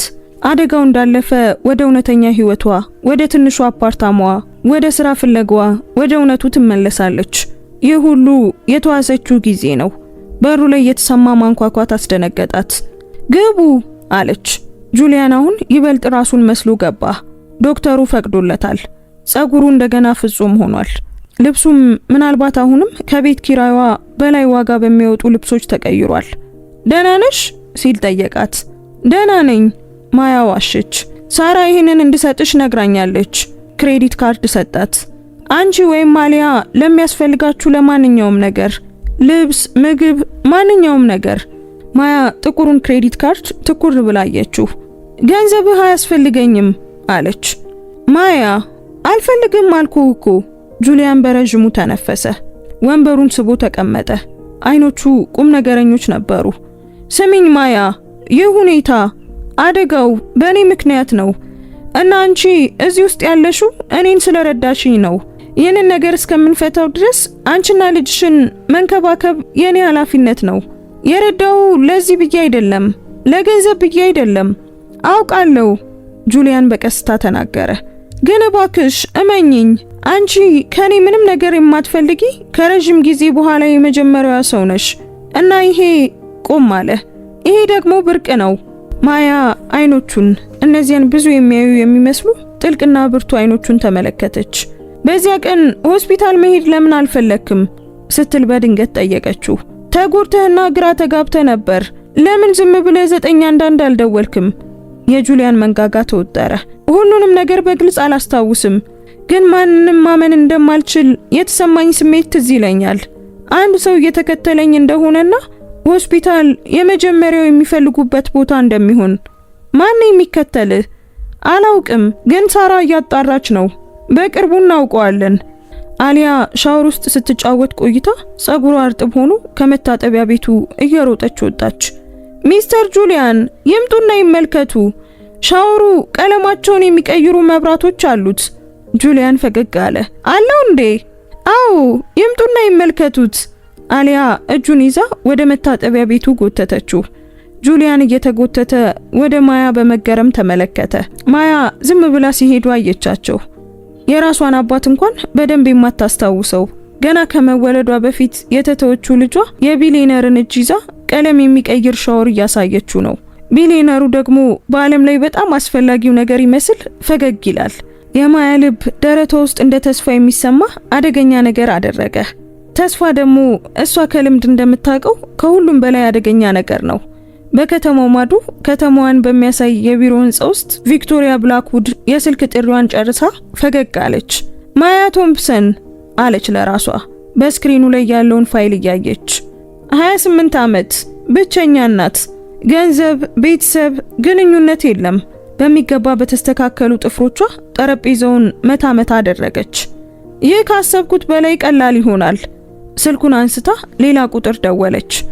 እኔ ነኝ አለች አንድ ሰው ሲያነሳው። አንድ መልእክት እንድታደርሱልኝ እፈልጋለሁ። ግልጽ አድርገው። አስፈሪም ይሁን ግን አትጉዳቸው። ገና አሁን አይደለም። ስልኩን ዘጋችና በመስኮት በኩል የአትላንታን ሰማይ ተመለከተች። ጁሊያን ከታጨንበት ቤተሰቦቻችን ካቀዱት ውህደት ከኔ ዝም ብሎ መራመድ የሚችል መስሎታል። በጣም ተሳስቷል። እናም ጀግና ለመሆን የምትሞክረው ይህች ከምስራቅ አትላንታ የመጣች ኢምንት ሰው አንዳንድ ጨዋታዎች ለጀማሪዎች በጣም አደገኛ እንደሆኑ ልትማር ነው። ቪክቶሪያ ፈገግ አለች። ደስታው ይጀምር። ተመልሰን ወደ ደህንነት ቤቱ ስንመጣ ማያ በትልቁ መኝታ ክፍል ውስጥ አሊያን አስተኛች። ልጇ በቀኑ ደስታ ደክሟት ወዲያውኑ እንቅልፍ ወሰዳት። ማያ ወደ ሳሎን ወጣች። ፀሐይ እየጠለቀች ነበር። በእነዚያ ግዙፍ መስኮቶች ሰማዩን በብርቱካናማና በሮዝ ቀለም እየቀባችው ነበር። ሳራ አሁን ሄዳለች። የደህንነት ቡድኑ በውጭ ተመድቧል። እሷና ጁሊያን ብቻ ነበሩ። እሱ በመስኮቱ አጠገብ ቆሞ ከተማውን ይመለከት ነበር። እጆቹ በኪሱ ውስጥ ነበሩ። በሐሳብ የጠፋ ሰው ይመስላል። አመሰግናለሁ። ማያ በቀስታ ስትናገር ዞር አለ። ደህና መሆናችንን ስላረጋገጥክ አመሰግናለሁ። ለአሊያ ደግ ስለሆንክላት አመነታች። ይህንን ነገር እንግዳ ስላላደረከው። ጁሊያን ቀረብ አለ። በጣም ሳይሆን የሆነ የክብር ርቀትን ጠብቁ። ህይወቴን አድነሻል እኮ ማያ አላት። የመጨረሻ ገንዘብሽን ለማታውቂው ሰው ረድተሻል። ስራሽን አጥተሻል እና በምላሹ ምንም አልጠየቅሽም። ቆም አለ። ያ ደግሞ የማረሳው ነገር ነው። እኔ ዝም ብዬ ማንኛውም ሰው የሚያደርገውን ያደረኩት። ጁሊያን በቁርጠኝነት ተናገረ። አይ አብዛኛው ሰው አያደርገውም ማያ። አብዛኛው ሰው መንዳቱን ይቀጥላል ወይም 911 ደውሎ ይሄዳል። አንቺ ግን ከኔ ጋር ቆይተሻል። ተንከባክበሽኛል። ድምፁ ይበልጥ ቀነሰ። እንደ ሰው ነው ያየሽኝ እንጂ እንደሚፈታ ችግር አይደለም። ያ ምን ያህል ብርቅ እንደሆነ ግን ታውቂያለሽ? ማያ ምን እንደምትል አላወቀችም። ጁሊያንን ወደ ኋላ በማፈግፈግ ቦታ ሰጣት። ትንሽ ረፍት አድርጊ። ነገ ሳራ ስለ ደህንነት ሁኔታው መግለጫ ትሰጥሻለች። ወላጆችም ሊያገኙሽ ይፈልጋሉ። የማያ አይኖች ተለቁ። ወላጆችህ? አዎ፣ አጥብቀው እየጠየቁ ነው። በተለይ ደግሞ እናቴ በአካል ልታመሰግንሽ ትፈልጋለች። ጥሩ ሐሳብ ግን አይመስለኝም። አይ አንቺ እንደምታስቢው አይደሉም። ጁሊያን በትንሹ ፈገግ አለ። ጥሩ ሰዎች ናቸው፣ እናም ተወጃቸዋለሽ። ማያ ልትከራከር ስትል የጁሊያን ስልክ ጠራ። ስክሪኑን አየና ሙሉ ገጽታው ተለወጠ። ይቅርታ አለ ወደ ራሱ መኝታ ክፍል እየሄደ። ማያ ግን በሩ ከመዘጋቱ በፊት ሲመልስ ሰማችሁ። ቪክቶሪያ እንዳትደውይልኝ ነግሬሻለሁ። ቪክቶሪያ በትውስታ ውስጥ የነበረው ስም፣ እሱ እንዲቆጣና እንዲደክም ያደረገችው ሴት። ማያ ግድ ሊሰጣት አይገባም ነበር። ይህ የእሷ ጉዳይ አይደለም። ግን ቢሆንም ልቧ ዝቅ አለ። በደህንነት ቤቱ የመጀመሪያ ምሽታቸው ማግስት ጠዋት ላይ ማያ ምናልባትም ከመኪናዋ የበለጠ ዋጋ በሚያወጡ መስኮቶች በሚገባው የፀሐይ ብርሃን ነቃች። ለአፍታ የት እንዳለች ረሳች። ከዚያም ሁሉም ነገር ተመለሰ። አደጋው፣ ጁሊያን፣ ሰገነቱ። ስልኳን አረጋገጠች። ከጧቱ 12 ሰዓት ተኩል ነበር። ስልኳን አረጋገጠች። ከጧቱ 12 ሰዓት ተኩል። አሊያ አሁንም ከጎኗ በትልቁ አልጋ ላይ ተኝታለች። ማያ በቀስታ ተነስታ ወደ ወጥ ቤቱ ሄደች። ምናልባት ቁርስ ሰርታ ጠቃሚ ነገር ማድረግ ትችል ይሆናል። እዚህ ቦታ ላይ መሆን እንደ ተቀባይ እንዲሰማት ያደርጋታል። ያንን ስሜት ደግሞ ትጠለዋለች። ወደ ወጥ ቤት ስትደርስ ግን አስቀድሞ አንድ ሰው እዚያ ነበር። ጁሊያን በምድጃው አጠገብ እንቁላል እየሰራ ቆሞ ነበር። ተራ ነጭ ቲሸርትና ግራጫ የስፖርት ሱሪ ለብሷል። ጸጉሩ አሁንም በሆነ መንገድ ፍጹም ነው። ጠዋት ላይ የአንድ ሰው ጸጉር እንዴት እንዲህ ሊያምር ይችላል? ስትገባ ቀና ብሎ አያት። እንደምን አደርሽ? ቡና እያፈላ ነው? ማፍላት ትችላለህ እንዴ? ማያ ተገርማ ጠየቀችው። ጁሊያንም ፈገግ አለ። 5 ያህል ነገሮችን መስራት እችላለሁ። እንቁላል አንዱ ነው፣ ቡና ደግሞ ሌላኛው። ውድ ከሚመስል የቡና ማሽን ቀድቶ ሰጣት። ሽታው ብቻ ማያ በርካሹ ሚስተር ኮፊ ማሽን ካመረተችው ከማንኛውም ነገር ይሻላል። አንድ ጉንጭ ቀመሰች። ፍጹም ነበር። ተኛሽ? ጁሊያን ጠየቀ። እንቁላሉን ሳህኑ ላይ አደረገ። አዎ ጥሩ ተኝቻለሁ። ያ አልጋ በእውነት ይመቻል። ጥሩ ነው። እረፍት ያስፈልግሽ ነበር። በወጥ ቤቱ ጠረጴዛ ላይ አብረው ተቀመጡ። በየቀኑ እንዲህ እንደሚያደርጉት ሁሉ በሚገርም ሁኔታ ተራ ነገር መሰለ። ጁሊያን እየበላ ግንባሩን በረቂቅ ሁኔታ እያሸ ነበር። ማያ አስተዋለች። ራስ ምታት ነው ስትል ጠየቀችው።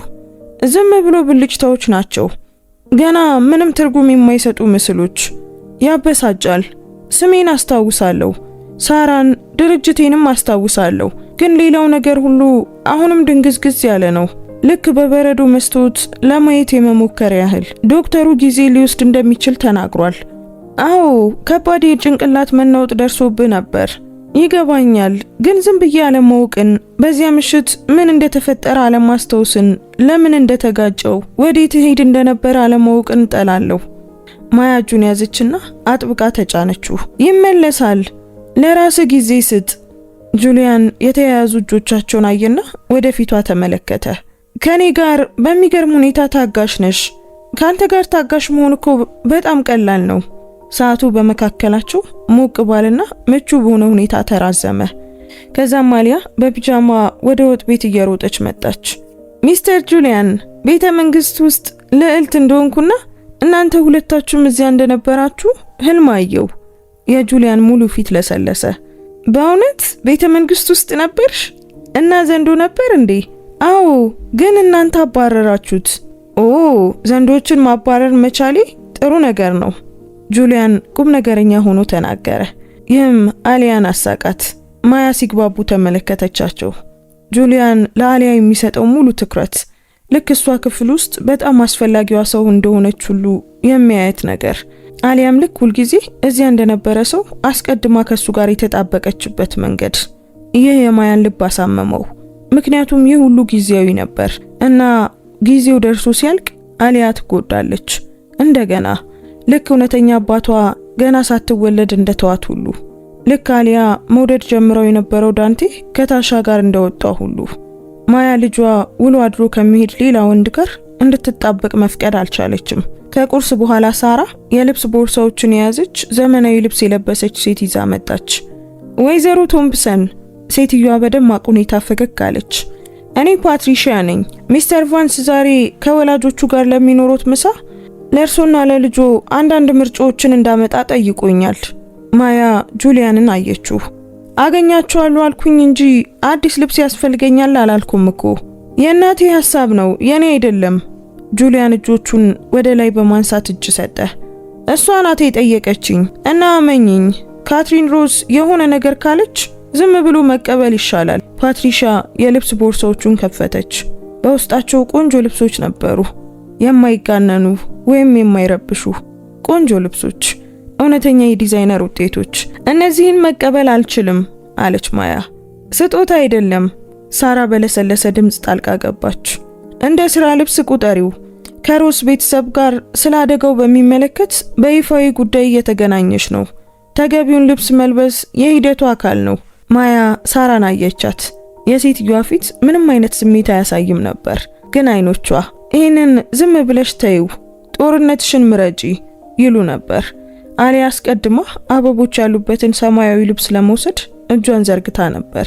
እማዬ እባክሽን ይህንን ልልበሰው? ማያ ትንፋሽ አወጣች። እሺ፣ ግን ለዛሬ ብቻ። ፓትሪሺያ ፈገግ አለች። እኔ እንድትዘጋጁ ረዳችኋለሁ። ከሰዓታት በኋላ ማያ በመስታወት ፊት ቆማ ራሷን አላወቀችም ነበር። ልብሱ ጥቁር ሰማያዊ በሰውነት ላይ የተስተካከለ ግን ደግሞ ያን ያህል ያልተጣበቀ ነበር። ፓትሪሺያ ጸጉሯን ፊቷን በሚያዋስኑ ለስላሳ ጥቅልሎች ሰርታው ነበር። ቀለል ያለ ሜካፕ የተቀባች ሲሆን ይህም ውብ አድርጓታል። አሁንም ራሷን ትመስላለች፣ ግን ደግሞ የበለጠ ውብ ሆናለች።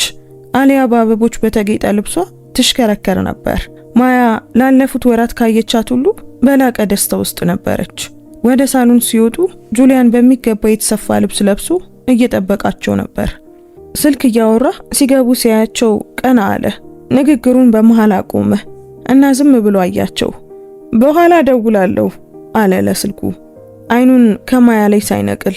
ስልኩን ዘግቶ በጣም ታምሪያለሽ አለ በቀስታ። ማያ ጉንጮቿ ሲግሉ ተሰማት።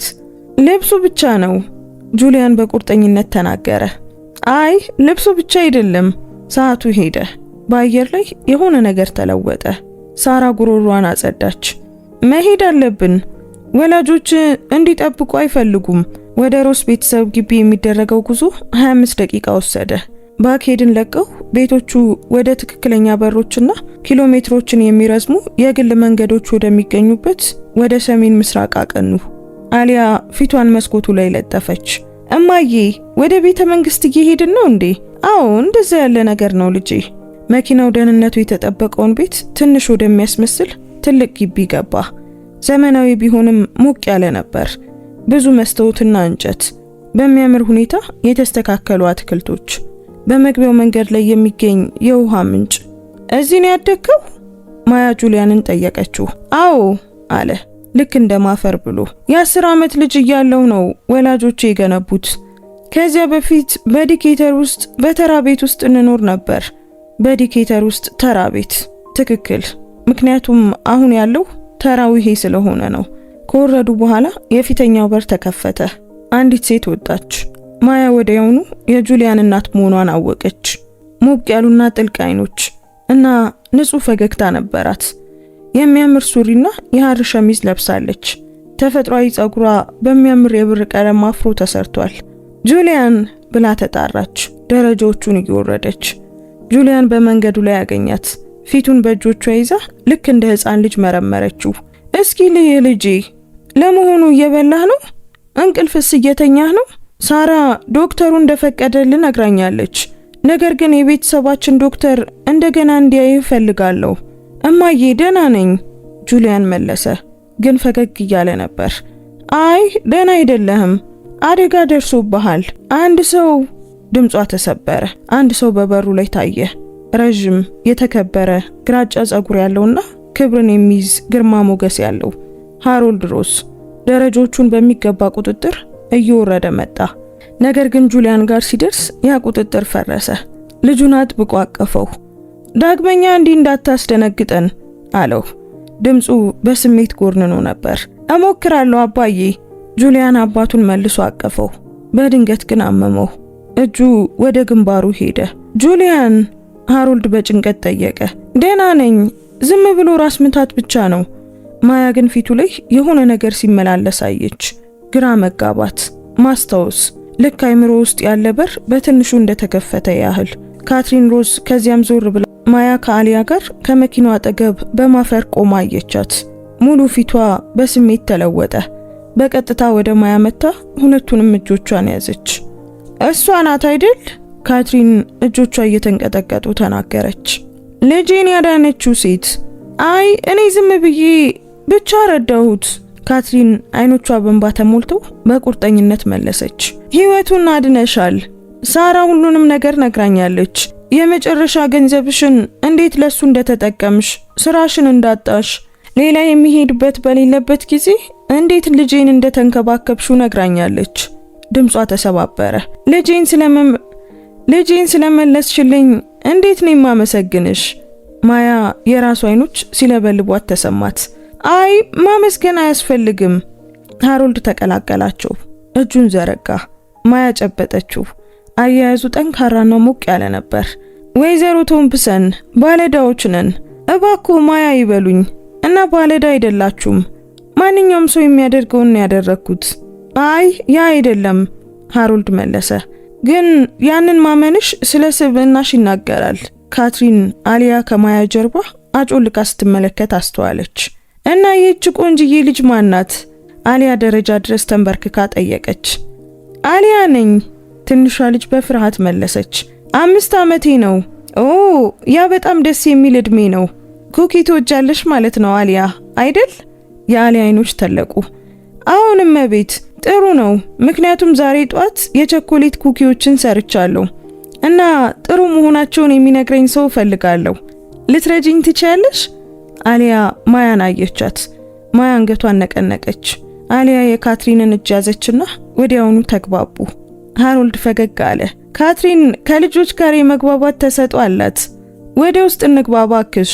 ወደ ቤት ሲያመሩ ጁሊያን በትንሹ ተንገዳገደ። ማያ እጁን ያዘችው። ደህና ነህ? በሹክሹክታ ጠየቀች። አዎ፣ እነሱን ማየቴ እዚህ መሆኔ የሆነ ነገር እያስታወሰኝ ነው። ምስሎች አሁን በፍጥነት እየመጡ ነው። ታዲያ ምሳውን እናስተላልፈው? አይ ማስታወሱን ፈልገዋለሁ። ማስታወስ አለብኝ። የቤቱ ውስጠኛው ክፍል ይበልጥ የሚያስደንቅ ነበር። ረጅም ጣሪያዎች፣ ግድግዳዎች ላይ ያሉ ስነ ጥበቦች ዝም ብለው ውድ ሳይሆኑ ትርጉም ያላቸው። በየቦታው የቤተሰብ ፎቶዎች፣ ምቹ የቤት ዕቃዎች፣ መደርደሪያዎች ላይ ያሉ መጻሕፍት። ቀዝቃዛ ወይም ባዶ አልነበረም። ሰዎች በእውነት የሚኖሩበትና የሚዋደዱበት ቤት ይመስላል። አትክልቱን በሚያሳየው ክፍል ተቀመጡ። ሙሉ ምሳ ተዘጋጅቷል። ሳንዱች፣ ሰላጣ፣ ፍራፍሬ እና ትኩስ የቸኮሌት ኩኪዎች። አሊያ ከካትሪን አጠገብ ተቀምጣ ስለ ቅድመ መደበኛ ትምህርት ቤቷ፣ ስለምትወደው ቀለምና ስለ ውሻ ታወራ ነበር። ካትሪን እያንዳንዱን ቃል በዓለም ላይ በጣም አስገራሚ ነገር እንደሆነ ሁሉ እየሰማች ታዳምጣት ነበር። ካትሪን እያንዳንዱ ቃል በዓለም ላይ በጣም አስገራሚ ነገር እንደሆነ ሁሉ ታዳምጣት ነበር። ሃሮልድ ከማያ ፊት ለፊት ተቀመጠ። ጁሊያን ቀደም ሲል የራስሽ ስራ እንደነበረሽ ነግሮናል አለ። ማያ ጁሊያን ያንን በማንሳቱ ተገረመች። አዎ ነበረኝ፣ የኬክ መሸጫ ነው፣ ግን አልተሳካም። ማያ መነታች። ወደዚያ ሙሉ የዳንቴና የታሻ ጥፋት ውስጥ መግባት አልፈለገችም። መጥፎ ሽርክና ነበር አለች በቀላል ሁኔታ። ሃሮልድ ከተናገረችው በላይ እንደተረዳት ሁሉ አንገቱን ነቀነቀ። በንግድ ስራ ውስጥ በጣም ከባዱ ክፍል ማንን ማመን እንዳለብሽ ማወቅ ነው። እኔ ራሴ ያንን ስህተት ከአንድ ጊዜ በላይ ሰርቻለሁ። በእውነት ማያ ይህ ሰው ስህተት ይፈጽማል ብላ መገመት አልቻለችም። አዎ ሮስ ኢንተርፕራይዝን ስጀምር ከኮሌጅ ጓደኛዬ ጋር ተሻርኬ ነበር። ጓደኝነት ማለት ታማኝነት መስሎኝ ነበር፣ ግን ተሳስቻለሁ። ይገርምሻል፣ ከራሴ ድርጅት ሊያስወጣኝ ሞከረ። ታዲያ እርሶ ምን አደረጉ? ተዋጋሁት፣ ድርሻውንም ገዛሁት። ከስሜቴ ይልቅ ውስጣዊ ስሜቴን ማመንን ተማርኩ። ቆም አለ። ግን ደግሞ በእውነት ታማኝ የሆኑ ሰዎችን ስናገኝ አጥብቀን መያዝና በአግባቡ መያዝ እንዳለብን ግን ደግሞ በእውነት ታማኝ የሆኑ ሰዎችን ሳገኝ አጥብቄ መያዝና በአግባቡ መያዝ እንዳለብኝ ተማርኩ። ያንን የመጨረሻውን ክፍል ሲናገር ጁሊያንን አየው። ጁሊያን በመስኮት በኩል አትክልቱን ትኩር ብሎ ይመለከት ነበር፣ ግን ገጽታው የራቀና የተረበሸ ነበር። በድንገት ቆመ። ይቅርታ፣ አየር ያስፈልገኛል። ወደ አትክልቱ ወጣ። ካትሪን አስተዋለች። ደህና ነው? ትውስታው አሁንም በጭንቅላቱ መናወጥ ምክንያት የተቆራረጠ ነው። ማያ አስረዳች። እዚህ ከእናንተ ጋር መሆኑ ደግሞ የሆነ ነገር እያስታወሰው ይመስለኛል። ምስሎች እየመጡልኝ ነው ብሎኛል። ሃሮልድና ካትሪን እርስ በርሳቸው ተያዩ። ያ ጥሩ ነው ሃሮልድ አለ። አዎ ዶክተሩ የሚታወቁ ሰዎችና ቦታዎች ሊረዱ ይችላሉ ብሏል። ከባድ ሊሆን ይችላል ካትሪን ጨመረች። እሺ ልየው ማያ እየቆመች ተናገረች። ካላስቸገርንሽ እባክሽ ካትሪን መለሰች። ማያ ጁሊያንን አትክልት ውስጥ የውሃው ምንጭ አጠገብ ቆሞ አየችው። እጆቹን ግንባሩ ላይ ጭኖ ነበር። አተነፋፈሱም ያልተስተካከለ ነበር። ጁሊያን ዞር አለ። አይኖቹ ተለውጠዋል፣ ይበልጥ ግልጽ ሆነዋል፣ ግን ደግሞ ድንጋጤ በሚመስል ነገር ተሞልተዋል። አስታወስኩ አለ ድምፁ እየተንቀጠቀጠ። ማያ ሁሉንም ነገር አስታወስኩ። የማያ ልብ ዘለለ። ምን አስታወስክ? አደጋው፣ ያን ምሽት ምን እንደተፈጠረ አስታወስኩ። የውሃ ምንጩ ጠርዝ ላይ ተቀመጠ እና ማያም ባጠገቡ ተቀመጠች። ንገረኝ አለች በቀስታ። ጁሊያን በረጅሙ ተነፈሰ። ከቢሮ እየወጣው ነበር፣ ዘግይቼ ነበር። ከምሽቱ 1 ሰዓት አካባቢ ለአዲስ ደንበኛ ውል የደህንነት ደንቦችን ለመገምገም ቆይቼ ነበር። ድምፁ የራቀ ነበር። ልክ አይምሮ ውስጥ ፊልም እያየ ያለ ይመስላል። ፒችትሪ ጎዳና ላይ እስክደርስ ድረስ ሁሉም ነገር ደህና ነበር አለ እጆቹን እያጣበቀ። ፓርኩ መግቢያ ላይ ለነበረው መብራት ፍሬኑን ተጫንኩት፣ ግን ምንም አልሰራም።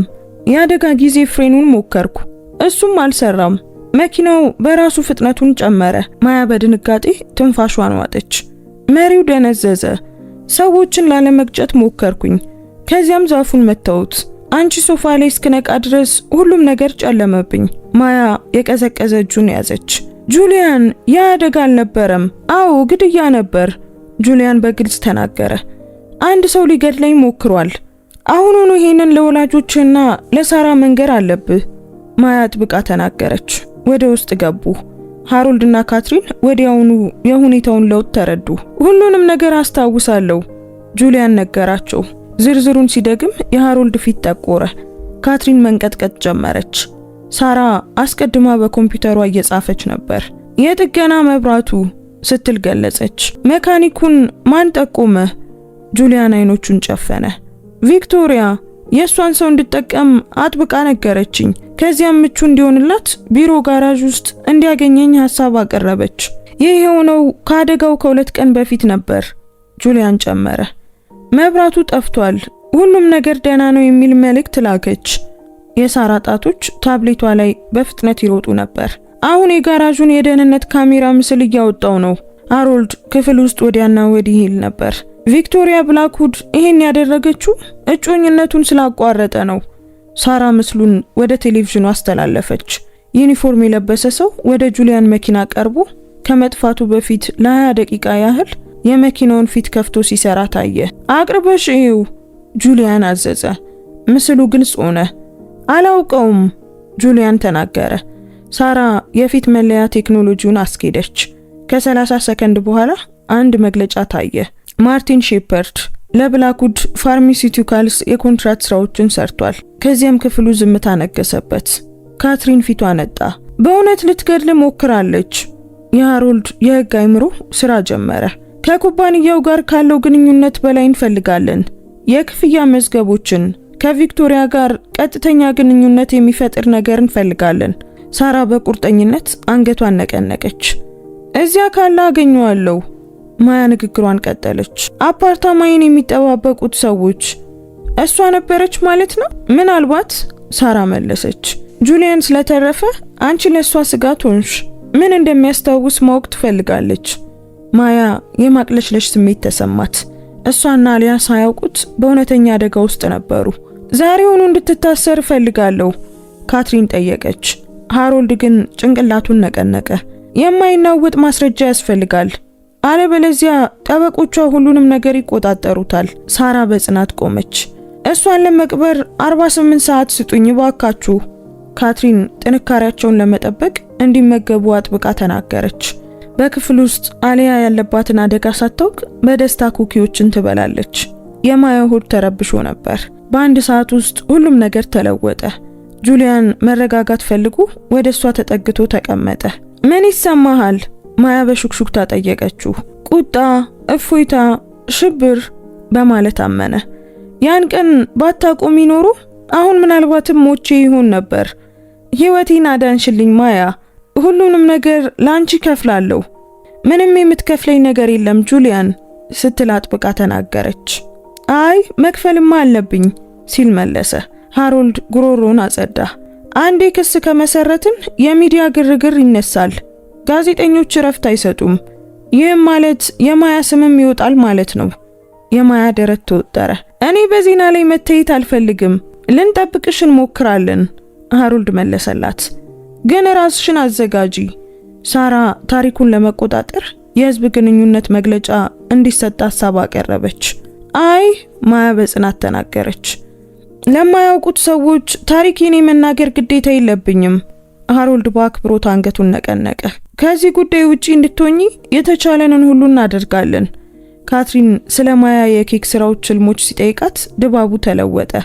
እኔና ሃሮልድ ኢንቨስት ለማድረግ እንፈልግ ነበር ካትሪን በደግነት ተናገረች። በቅን ልቦና ባለው ሰው የሚመራ የኬክ መሸጫ ሱቅ እኛ የምንፈልገው አይነት ነገር ነው። ማያ ተቆጣች። ወይዘሮ ሮስ እኔ ምንም አይነት ምጽዋት አልፈልግም። ይህ ምጽዋት አይደለም፣ የንግድ ኢንቨስትመንት ነው። ተገቢ ውሎች እና አጋሮች የሚኖሩበት። ዋናውን ባለቤትነት አንቺ ትይዣለሽ። ለምን? ማያ ጠየቀች። ካትሪን እጆቿን ያዘች። ምክንያቱም ልጃችንን ስለመለስሽልን እና ደግሞ ለረጅም ጊዜ የዚህ ቤተሰብ አካል እንደምትሆኚ ስለጠረጠርኩ ነው። ማያ ደንግጣ ጁሊያንን አየችው። እናቴ እባክሽን፣ እኛ ጓደኛ ማቾች ነን። ማያ ንግግሩን ጨረሰች። እኛ ጓደኛ ማቾች ነን ማያም ተናገረች። ካትሪን አውቃለሁ በሚል አይነት ፈገግታ አየቻቸው። በእርግጥ ናችሁ፣ ግን ለጊዜው ይሆናል። ሃሮልድ እየሳቀ ካትሪን ለእንደዚህ አይነት ነገሮች ስድስተኛ ስሜት አላት እና እኔ እሷን ነው የማምነው። ሳራ በቁም ነገር ተመልሳ ስትመጣ ንግግራቸው ተቋረጠ። ይሄንን ማየት አለባችሁ። ቢሮ ውስጥ ሳራ የሜካኒኩን የማርቲን ሼፐርድን የተቀረጸ ድምፅ አጫወተች። ወዲያውኑ እጁን ሰጠ አለች። የቪክቶሪያ ቀዝቃዛ ድምፅ ክፍሉን ሞላው። የፍሬኑን ገመድ፣ ፓወር ስትሪንግንና ኤርባጉን አሰናክል። የቴክኒክ ብልሽት እንዲመስል ማድረግ አለብህ። ሜካኒኩ የተረበሸ ይመስላል። ይህ እኮ ሰውን ሊገድል ይችላል። የቪክቶሪያ ምላሽ የሚያስፈራ ነበር። ዋናው ነጥብ እሱ ነው። አዋርዶኛል። ለአባቴ የቁማር ዕዳ እንዳለብህ ታውቃለህ አይደል? እሱን ሙሉ በሙሉ ልከፍልልህ እችላለሁ፣ ወይም ደግሞ እየሰረክ እንደሆነ ነግሯለሁ። ምርጫው ያንተ ነው። ቅጂው አበቃ። ማያ ትንፋሽ አጣች። ቪክቶሪያ ስለ ግድያ ያወራችው ልክ ቡና እንደማዘዝ ነበር። የጁሊያን ፊት እንደ ድንጋይ ጠነከረ። አምናለች፣ ሳራ ጨመረች። ሺፐርድ ምህረት ለማግኘት ምስክርነቱን እየሰጠ ነው። መልእክቶችና የክፍያ መዝገቦች አሉት። በቃ አሁን እጃችን ገብታለች። ሃሮልድ አስቀድሞ ከጠበቆች ጋር በስልክ እያወራ ነበር። ሳራ ደግሞ ለኤፍቢአይ ደወለች። ካትሪን ማያን አየቻት። ተፈጽሟል፣ ከእንግዲህ ልትጎዳሽ አትችልም። ማያ ግን የድካም ስሜት ተሰማት። ጁሊያን ተረድቶ አየር እንድታገኝ ወደ አትክልት ቦታ መራት። አሊያ ከውሻ ቡችላ ጋር ስትጫወት ተመለከቱ። ደህና ነሽ? ጁሊያን ጠየቃት። ይገርማል፣ ከቤት ኪራይ ጭንቀት በአንዴ ወደ ቢሊየነር ግድያ ሴራ ተሸጋገርኩ። ይቅርታ አለ ጁሊያን። ይህ እንዲሆን አልፈልግም ነበር። በጽጌረዳ አትክልት ውስጥ ተቀመጡ። ይህ ሲያልቅ ጁሊያን በቀስታ ተናገረ። አንቺና አሊያ ወደ ተለመደው ህይወታችሁ መመለስ ትችላላችሁ። ደህና ትሆናላችሁ። እሺ። ማያ ወደ ብቸኝነት ህይወት የመመለሱ ሐሳብ ሊሸከሙት የማይችሉት ሆኖ ተሰማት። በሱ መገኘትና የሚያይበትን መንገድ ተለማምደው ነበር። ላለመመለስ ብንፈልግስ ስትል ጠየቀችው። ትኩር ብሎ አያት። ማለቴ ነገሮች የተለዩ እንዲሆኑ ብንፈልግስ? በአቅራቢያ መሆንሽን እወደዋለሁ። ያለፈው ሳምንት ጥሩ የነበረው አንቺ እዚያ ስለነበርሽ ነው። የጁሊያን ፊት ለሰለሰ። እኔም እዚያ መሆንን እወደዋለሁ። ምናልባት እንደገና እንግዳ አንሆንም፣ ግን ማያ በግዴታ ስሜት ህይወትሽ ውስጥ መሆን አልፈልግም። አይ ለዛ አይደለም፣ ስላንተ የእውነት ግድ ይለኛል። አብረን ብንቀጥል ደስ ይለኛል። ጁሊያን ከጆሮዋ ጀርባ ያለውን ጸጉር አስተካከለላት። እኔም ስላንቺ ግድ ይለኛል፣ ከአንድ ሳምንት በኋላ ከሚገባኝ በላይ። ስለዚህ እስኪ የት እንደሚያደርሰን እናያለን። ሳራ ተመልሰው እንዲገቡ እስክትጠራቸው ድረስ በሰላም እዚያው ተቀመጡ። ቪክቶሪያ ጠፍታለች፣ ሳራ በድምጽ ማጉያው ስልክ ተናገረች። ቪክቶሪያ ጠፍታለች፣ ሳራ በስልኩ ተናገረች። ቪክቶሪያ ጠፍታለች፣ ሳራ በድምጽ ማጉያው ስልክ ተናገረች። ስልኳ ጠፍቷል፣ መኪናዋ ሰገነት ቤት ውስጥ አለ፣ እሷ ግን የለችም። የጁሊያን መንጋጋ ተወጠረ። እየመጣን እንደሆነ ታውቃለች ማለት ነው። ሳራ ደህንነቱ በተጠበቀው ቤት ውስጥ እንዲቆዩ አስጠነቀቀቻቸው። እንድትጎዳሽ አልፈቅድም፣ እሺ? ጁሊያን በብርቱ ቃል ገባላት። 3 ቀናት አልፈውም ከቪክቶሪያ ምንም አይነት ምልክት አልታየም። ምንም አልተሰማም። ማያ ሰለቻት። አሊያም ልማዷን ናፈቀች። ጁሊያንም በአቅራቢያቸው ለመሆን ከሰገነቱ ሆኖ ይሰራ ነበር። በአራተኛው ቀን የቪክቶሪያ ጠበቃ ደወለ። ለመስማማት ትፈልጋለች። ሮስ ግሮባል ላይ ተሰባሰቡ። ጠበቃው የተጨነቀ ይመስላል። ወይዘሮ ብላክውድ ይቅርታ ለመጠየቅና ስለ ውሉ ለመነጋገር በቅርቡ እዚህ ትገኛለች። ከደቂቃዎች በኋላ ቪክቶሪያ ዝላና ተሸንፋ ገባች። አይኖቿ ወደ ማያ አመሩ። እሱን ያዳንሽው አንቺ ነሽ ስትል ጠየቀቻት። ከዚያም ተቀመጠች። ይቅርታ ለመጠየቅና ውጤቱን ለመቀበል ነው የመጣሁት። ልትገድኝ ሞክረሻል፣ ጁሊያን በከባድ ድምጽ ተናገረ። ለምን? ካትሪን ጠየቀች። የቪክቶሪያ ጭንብል ተሰነጠቀ። ምክንያቱም አይሆንም ተብዬ አላውቅም። ጁሊያን ሲተወኝ ዓለም የምታበቃ መስሎኝ ነበር። እንደኔ ያሉ ሰዎች ሁልጊዜም ማሸነፍ አለባቸው ተብዬ ነው ያደግኩት። አይኖቿን ጠረገች። ግን ተሳስቻለሁ። ለዘላለም ሲቆጨኝ እኖራለሁ። ንጹህ ሰው ልትገዲ ነበር። ማያ ጣልቃ ገባች። ስለ ራስሽ ብቻ ነው ያሰብሽው። ቪክቶሪያ አንገቷን ነቅንቃ ልክ ነሽ አለች። ጠበቃው ስምምነት አቀረበ።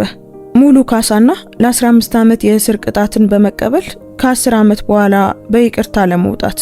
ጁሊያን ቪክቶሪያን ትኩር ብሎ አያት። ይቅርታውን እቀበላለሁ፣ ግን ቅጣቱ እንዲቀልልሽ አልመክርም። ሙሉ ውጤቱ ሊደርስብሽ ይገባል። ሆኖም ግን የህዝብ ችሎትን ለማስቀረት ጥፋተኛ መሆንሽን መቀበልሽን እስማማለሁ። ስምምነቱ ለማያ $2 ሚሊዮን አካቷል። ይህ ህይወቷን እንዴት እንደሚለውጠው አሰበች። ግን የካትሪን የኢንቨስትመንት ወሬንም አስታወሰች። ገንዘቡን ለራሴ አልፈልገውም ማያ ተናገረች።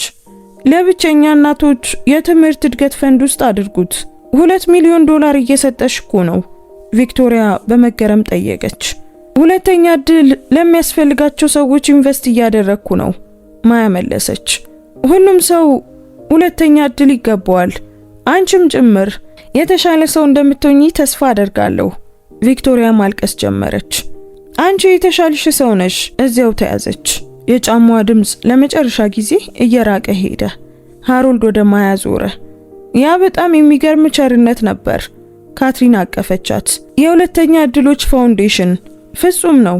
ከ6 ወራት በኋላ ፋውንዴሽኑ በአትላንታ የመጀመሪያው ስነ ስርዓትን አካሄደ። ማያ ሰማያዊ ልብስ ለብሳ በመድረክ ጀርባ በድንጋጤ ቆማ ነበር። ካትሪን እጇን ጨመቅ አደረገችው። በጣም ድንቅ ትሆኛለሽ። ማያ በጭብጨባ ታጅባ ወደ መድረክ ወጣች። የፊት ለፊት ረድፎች ላይ ተስፋ የሰነቁ 20 ሴቶችን አየች። ከበስተጀርባ ጁሊያን የተኛችውን አሊያን ይዟል። በሃሮልድና በሳራ ታጅቧል። ማያ ትንፋሽ ወሰደች። ከአንድ ዓመት በፊት $17 ብቻ ነበረኝ እና ምንም ተስፋ አልነበረኝም። እድሎቼ በሙሉ ያበቁ መስሎኝ ነበር፣ ግን ተሳስቻለሁ። ንግግሯን ቀጠለች። ምክንያቱም አንድ ሰው የኔን አቅም አይቷል። ዛሬ ምሽት በእናንተ ላይ ኢንቨስት እያደረግን ነው። እናንተ ተዋጊዎችና ተስፋ የማትቆርጡ ህልመኞች ናችሁ። ክፍሉ በጭብጨባ ተናወጠ። ማያ አንድ በአንድ ድጋፎቹን ሰጠች። በመጨረሻም ታሻ ብሩክስን ጠራች። ታሻ እንቧ እየፈሰሰ ወደ መድረክ ስትመጣ ማያ ቼኩን ሰጠቻትና በሹክሹክታ እንዳታባክኝው አለቻት። አላባክንም ታሻ ቃል ገባች። ከዚያ በኋላ ማያ ጁሊያንንና አሊያን አገኘቻቸው። በጣም ድንቅ ነበርሽ፣ ጁሊያን ፈገግ ብሎ ተናገረ። እማዬ አንቺ ታዋቂ ሰው ነሽ አይደል? አሊያ በደስታ ጮኸች። አይ ታዋቂ አይደለሁም ልጄ፣ ማያ ሳቀች። ዝም ብዬ ብቻ እየረዳው ነው። በእውነት የሚያምር ነው። ባንቺ ኩራት ይሰማናል፣ ሃሮልድ ጨመረ። ሳራ ከሴት ጓደኛዋ ጄኒፈር ጋር ወደ እነርሱ መጣች። አለቃው ነገ ጠዋት 3 ሰዓት ላይ ቢሮ እንድትገኝ ይፈልጋል። ማያ ግራ በመጋባት ጁሊያንን አየችው። ምን? ጁሊያን በሚስጥራዊ ሁኔታ ፈገግ አለ። ታይዋለሽ። በሚቀጥለው ጠዋት ማያ በሮስ ግሎባል ሴኩሪቲ ልክ በ3 ሰዓት ተገኘች። ሳራ አቀባበል አደረገችላትና ወደ ስራ አስፈጻሚዎች ፎቅ መራቻት። ነገር ግን ወደ ጁሊያን ቢሮ ከመሄድ ይልቅ ወደ ሌላ ቢሮ ሄዱ። በሩ ላይ የስትራቴጂክ አጋርነት ክፍል የሚል ታፔላ ነበረው። ሳራ በሩን ከፈተችው። በውስጡ ፒድሞንት ፓርክን፣ ያ ከወራት በፊት ማያ ጁሊያንን ያገኘችበትን ፓርክ የሚያሳይ መስኮት ያለው የሚያምር ቢሮ ነበር። ቢሮ ከጠረጴዛ ከወንበርና ጠረጴዛው መሃል ላይ ካለ አንድ ፎልደር በስተቀር ባዶ ነበር። ይሄ ምንድን ነው? ማያ ጠየቀች። ፎልደሩን እዩ፣ ሳራ መለሰችላት። ማያም ፎልደሩን አየችው። በውስጡ የንግድ ፕሮፖዛል ነበር። የመጀመሪያውን ገጽ አነበበች። ከዚያም ሁለተኛውን። አይኖቿ በየአንቀጹ እየተለቁ ሄዱ። ስዊች ሰከንድ ቻንስ ብሔራዊ ማስፋፊያ አጋሮች፣ ማያ ቶምፕሰን 60% ባለቤትነት፣ ሮስ ግሎባል ሴኩሪቲ 40% ባለቤትነት፣ የታቀደ የጊዜ ገደብ በ18 ወራት ውስጥ በ10 ዋና ዋና ከተሞች 25 ቅርንጫፎችን መክፈት፣ ኢንቨስትመንት $50 ሚሊዮን። ማያ ቀና ብላ ሳራን አየቻት። ይሄ እውነት ነው? አዎ እውነት ነው። ጁሊያን ላለፉት 3 ወራት ሲሰራበት ነበር። ተንታኞች ሁሉንም ቁጥሮች እንዲያሰሉ አድርጓል። ያንቺ የኬክ መሸጫ ስኬታማ ብቻ ሳይሆን ሊሰፋ የሚችል ነው። በብሔራዊ በዓለም አቀፍ ውሎ አድሮም ከዚያ በላይ ልትሄጂ ትችያለሽ። ግን ለምን ሮስ ግሎባል ሴኩሪቲ? ምክንያቱም የጁሊያን ኩባንያ የሚሰራው በሳይበር ደህንነት ላይ እንጂ በኬክ መሸጫ ላይ አይደለም። ብሔራዊ አቅም ካላቸው ትናንሽ ንግዶች ጋር አዲስ የስትራቴጂክ አጋርነት ክፍልን እየፈጠረ ነው። አንቺ የመጀመሪያዋና ዋነኛዋ ትሆኛለሽ። ማያ ፕሮፖዛሉን ገልጣ ስታይ እጆቿ ይንቀጠቀጡ ነበር። የታቀዱ ገቢዎች፣ የግብይት ስልቶች፣ የቦታ ትንታኔዎች፣ ሁሉም ነገር ተካቷል። ይህ ቢሮ ሳራ አለች፣ ከፈለግሽ አንቺ ነው። የስትራቴጂክ አጋርነት ምክትል ፕሬዝዳንት ትሆኛለሽ። ትኩረትሽም በስዊት ሰከንድ ቻንስ ማስፋፊያ ላይ ይሆናል። እንዲሁም ኢንቨስት ሊደረግባቸው የሚገቡ ትናንሽ ንግዶችን ለመለየት ትረጅናለሽ። የማያ ድምጽ በለስላሳው ወጣ። ደሞዝ፣ ጥቅማ ጥቅሞች፣ በክፍል ውስጥ ያለው የባለቤትነት ድርሻ ሙሉ ጥቅል ነው። ጁሊያን ዝም ብለው እንደሚረዱት የንግድ ባለቤት ሳይሆን እውነተኛ ስራ አስፈጻሚ እንድትሆኚ አጥብቆ ጠይቋል። በሩ ተከፈተ። ጁሊያን በሚያምር ሙሉ ልብስ በዋና ስራ አስፈጻሚ ሞገስ መጣ። እሺ አለ ገጽታውን ገለልተኛ ለማድረግ እየሞከረ። ምን ይመስልሻል ማያ? እብድ ነህ ብዬ አስባለሁ። በኬክ ላይ $50 ሚሊዮን? አይ በኬክ ላይ አይደለም፣ ባንቺ ላይ ነው። ባንቺ ራዕይ፣ ባንቺ በተረጋገጠ የንግድ ሞዴል ላይ። የስዊት ሰከንድ ቻንስ ባለፈው 1 ዓመት ከአንድ ቦታ ብቻ $500,000 ትርፍ አግኝቷል። ቁጥሮቹ ይህንን ያሳያሉ። ይህ ምጽዋት ሳይሆን ብልህ ንግድ ነው። ከፈለግሽው የምክትል ፕሬዝዳንትነቱ ቦታ ያንቺ ነው። ከኛ የኢንቨስትመንት ቡድን ጋር በመሆን እንዳንቺ ያሉ በሴቶች የሚመሩ አናሳ ማህበረሰቦች ባለቤት የሆኑ ትልቅ የመሆን እድል የሚገባቸው ማህበረሰብ ተኮር ንግዶችን ትፈልጊያለሽ። ማያ ወደ መስኮቱ ሄዳ ከተማዋን፣ ሁሉም ነገር የተቀየረበትን ያንን ፓርክ ተመለከተች። ቆይ ለምን? በቀስታ ጠየቀች። ጁሊያን ካጠገቧ መጣና ቆመ። ምክንያቱም በወደኩበት ጊዜ ከጎኔ ስለነበርሽ። ምክንያቱም እውነተኛ አጋርነት ምን እንደሚመስል፣ ሁለት ሰዎች በእኩልነት አብረው አንድ ነገርን ሲገነቡ ስላሳየሽኝ። ምክንያቱም ካንቺ ጋር ኢምፓየር መገንባት ስለምፈልግ። ማያ ላንቺ ሳይሆን ካንቺ ጋር አብረን። ዞር ብላ አየችው። እኩል አጋሮች ሆነን ስምሽ በህንጻው ላይ ይሆናል። እኔ ካፒታልና መሰረተ ልማቱን አቀርባለሁ፣ አንቺ ደግሞ ብልሃቱንና ልብሽን ታቀርቢያለሽ። ቆይ ግን በወድቅስ? ባይሳካልኝስ? ማያ ፕሮፖዛሉን እንደገና አየችው። የእሷ ሊሆን የሚችለውን ቢሮ፣ በሩ ላይ ፈገግ የምትለውን ሳራን እና ምንም ነገር ሳይጠይቅ ዓለምን በሙሉ እያቀረበላት ባጠገቧ የቆመውን ጁሊያንን ተመለከተች። የስዊት ሰከንድ ቻንስ 60% ባለቤትነት በእኔ እጅ ላይ ይቆያል ስትል ጠየቀች። ምንም ድርድር የለውም ጁሊያን አረጋገጠ። እና በሁሉም የማስፋፊያ ውሳኔዎች ላይ የመጨረሻው ቃል የኔ ይሆናል። ይሄም ድርድር የለውም። በዚህ የምክትል ፕሬዝዳንትነት ቦታ ላይ የራሴን ቡድን መፍጠር እችላለሁ? አዎ፣ የራስሽን ክፍል፣ የራስሽን ቡድን ማዋቀር ትችያለሽ። ማያ በጥልቀት ተነፈሰች። እሺ አለች። ኢምፓየርን ገንባ እንግዲያውስ። የጁሊያን ፈገግታ መላውን ከተማ ሊያበራ ይችል ነበር። አዎ ኢምፓየርን ገንባ። አቅፎ ከመሬት አነሳና አሽከረከራት። ሳራ ከበሩ ላይ ሆና በደስታ ትመለከት ነበር። ህግ ክፍሉ ውሉን እንዲያዘጋጅ አድርጊ። ሳራ ፈገግ ብላ ወይዘሮ ማያ ቶምፕሰን እንኳን ወደ ሮስ ግሎባል ሴኩሪቲ በደህና መጣሽ አለች። ከ18 ወራት በኋላ ማያ በሮስ ግሎባል ሴኩሪቲ ቢሮ ውስጥ ሆና በመስታወቱ ፊት ለፊት ቆማ ጃኬቷን ታስተካክል ነበር። በሩ ላይ ስሟ አለ፣ ማያ ቶምፕሰን የስትራቴጂክ አጋርነት ምክትል ፕሬዝዳንት የሚል። ጠረጴዛዋ ላይ በፍሬም የተቀመጡ ፎቶዎች ነበሩ። አሊያ በ7 ዓመቷ የፊት ጥርሶቿ ወልቀው፣ ሃሮልድና ካትሪን በአሊያ የልደት በዓል ላይ፣ መላው የስዊት ሰከንድ ቻንስ ዋና ሱቅ ቡድን እና ባለፈው ወር በቺካጎ የ25ኛው ስዊት ሰከንድ ቻንስ ቅርንጫፍ ምርቃት ላይ እሷና ጁሊያን የተነሱት አንድ ፎቶ። በ12 ከተሞች ውስጥ 25 ቅርንጫፎች በአመት ከ15 ሚሊዮን በላይ ገቢ ያስገኛሉ። የማስፋፊያ እቅዷ ሰርቷል። ከታቀደው በላይ፣ ከእያንዳንዱ ግምት በላይ ሆኗል። ይህንንም ያደረገችው ባለፈው አመት ለሌሎች 17 ትናንሽ ንግዶች ኢንቨስት ያደረገውን የስትራቴጂክ አጋርነት ክፍል እየመራች ነበር። በጦር ግንባር በነበረው ወታደር ባለቤትነት የተያዘ የአትክልት ስራ ኩባንያ፣ በሁለት ጥቁር ሴቶች የተመሰረተ የቴክኖሎጂ ጅማሩ፣ በስደተኛ ቤተሰብ የሚመራ ምግብ ቤት፣ እያንዳንዳቸው በስኬት ላይ ነበሩ። የማያ ስልክ ጠራ። ከጁሊያን የመጣ መልእክት ነበር። የስብሰባ አዳራሽ በ5 ደቂቃ ውስጥ እንዳትዘገይ አጋሪ። ፈገግ አለች። አሁን ከ1 ዓመት በላይ አጋሪ እየተባባሉ ነው። እንደ ንግድ ነገር ነበር የጀመረው። አሁን ግን ከዚያ በላይ ትርጉም አለው። በኮሪደሩ አልፋ ወደ ስራ አስፈጻሚዎች ስብሰባ አዳራሽ ሄደች። በመስታወት ግድግዳዎች በኩል ጁሊያንን፣ ሃሮልድን፣ ካትሪንን፣ ሳራንና መላውን የዳይሬክተሮች ቦርድ ማየት ትችላለች። ይሄ ስለምን ይሁን ስትል አሰበች። በሩን ከፍታ ስትገባ ሁሉም ዞር ብለው አዩት። ስብሰባ መለጠኝ እንዴ? ማያ ግራ በመጋባት ጠየቀች። ጁሊያን ቆሞ ተናገረ። አንድ ነገር በይፋ እውቅና መስጠት እንፈልጋለን። ሃሮልድም ቆመ። ማያ ሮስ ግሎባል ሴኩሪቲን ከተቀላቀልሽባቸው 18 ወራት ወዲህ የስትራቴጂክ አጋርነት ክፍሉ ከ20 ሚሊዮን በላይ ገቢ አስገኝቷል። ስዊት ሰከንድ ቻንስን በአገር አቀፍ ደረጃ የሚታወቅ ብራንድ አድርገሽ ገንብተሻል። 17 ትናንሽ ንግዶች ስራ እንዲጀምሩ ረድተሻል። የስራ እድል ፈጥረሻል። ማህበረሰቦችን አጠናክረሻል። እናም በምርቶች ላይ ብቻ ሳይሆን በሰዎች ላይ ኢንቨስት ማድረግ ጥሩ ንግድ መሆኑን አስመስክረሻል። ካትሪን ፈገግ አለች። እንዲሁም አብሮ ለመስራት እጅግ አስደሳች፣ ፕሮፌሽናል እና ደግ ሆነሻል። ካሰብነው በላይ ከዚያ በላይ ነሽ። ለዛም ነው ጁሊያን አንድ ፎልደር በጠረጴዛው በኩል ወደ እሷ እየገፋ ሙሉ አጋር እያደረግንሽ ያለነው። በስትራቴጂክ አጋርነት ክፍል ውስጥ እኩል የባለቤትነት ድርሻ፣ በዳይሬክተሮች ቦርድ ውስጥ ወንበርና ከፍተኛ የደሞዝ ጭማሪ አግኝተሻል።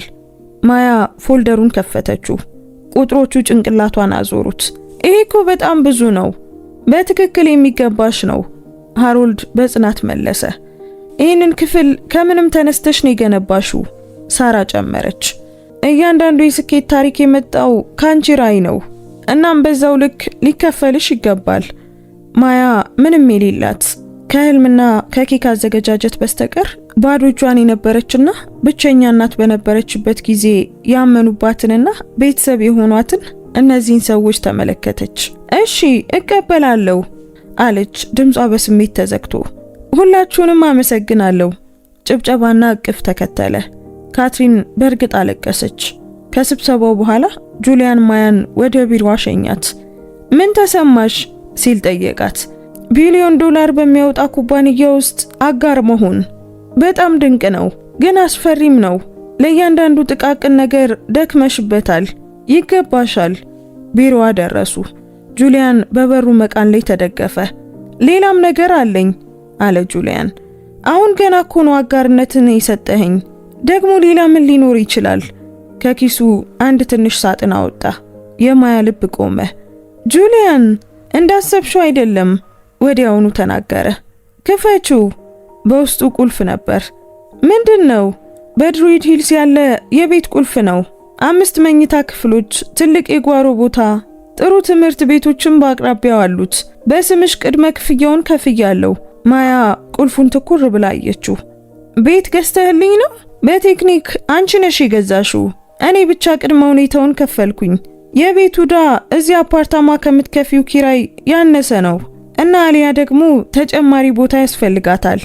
ምናልባት አንድ ቀን ትንሽ ወንድም ወይም እህት። የማያ ትንፋሽ ተቋረጠ። ጁሊያን ለጋብቻ ጥያቄ እያቀረብኩልሽ አይደለም። ለዛ ገና ዝግጁ እንዳልሆንሽ አውቃለሁ። ምናልባትም መቼም ዝግጁ አትሆኚ ይሆናል። ያ ደግሞ ችግር የለውም። ግን ካንቺ ጋር ህይወትን ለመገንባት ዝግጁ ነኝ። እውነተኛ ህይወት፣ ቤት፣ የወደፊት ጊዜ። ቀረብ አለ። ማያ እወድሻለሁ። በየጧቱ ካንቺ ጋር መንቃት እፈልጋለሁ። አሊያን በቤት ስራዋ መርዳት እፈልጋለሁ። እቃ የማጠብ ተራ የማን እንደሆነ ካንቺ ጋር መከራከር እፈልጋለሁ። አብሮ በመሆን የሚመጣውን ያንን ተራና የሚያምር ህይወት እፈልገዋለሁ። እኔን ስለምታስፈልጊኝ ሳይሆን በቀሪው ህይወቴ በየቀኑ አንቺን መምረጥ ስለፈለግኩ ነው። እንባ በማያ ፊት ላይ ይፈስ ነበር። ግን ባይሳካስ? እንደ ንግድ አጋር ብቻ ብንሆንስ? ያኔ ደግሞ መፍትሄ እንፈልጋለን፣ ጁሊያን ተናገረ። ልክ እንደ ሌላው ነገር ሁሉ አብረን እንደ አጋሮች። ማያ በእጇ ያለውን ቁልፍ ከዚያም ጁሊያንን እና እሷ ራሷን ስታድን ባጠገቧ የቆመውን እንጂ ሊያድናት ያልሞከረውን ሰው ተመለከተች። እሺ አለች በሹክሹክታ። እሺ ሄደን ቤቱን እንየው። የጁሊያን ፈገግታ እንደ ፀሐይ ብርሃን ነበር። ሳማት፣ ለስላሳ ጣፋጭና በተስፋ የተሞላ። ሲለያዩ ማያ ሳቀች። በእውነት ይሄንን እያደረግን ነው? አብረን ህይወትን እየገነባን? ለ2 ዓመታት እኮ ስንገነባ ቆይተናል። አሁን ዝም ብለን ይፋዊ ያደረግነው። ሰርግ ትፈልጊያለሽ እንዴ? አንተ ካልፈለግ እኔ አልፈልግም። ላንተ ታማኝ ለመሆን ስነ ስርዓት አያስፈልገኝም። ያለሽን ገንዘብ ሁሉ ለማታቂው ሰው ካወጣሽ ጀምሮ አምንሻለሁ። ማያ ግንባሯን ከግንባሩ ላይ አገናኘች። እወድሃለሁ። እኔም እወድሻለሁ አጋሪ። ከ5 ዓመት በኋላ በድሩይድ ሂልስ ያለው ቤት በጫጫታና በሳቅ ተሞልቶ ነበር። አሊያ አሁን የ12 ዓመት ልጅ ሆና ረጅምና በራስ መተማመን ያላት ሆናለች። በፓርቲው በጓሮ ውስጥ ወንበሮችን በማዘጋጀት እየረዳች ነበር። ትንሹ ወንድሟ ኤልያስን ታዘው ነበር።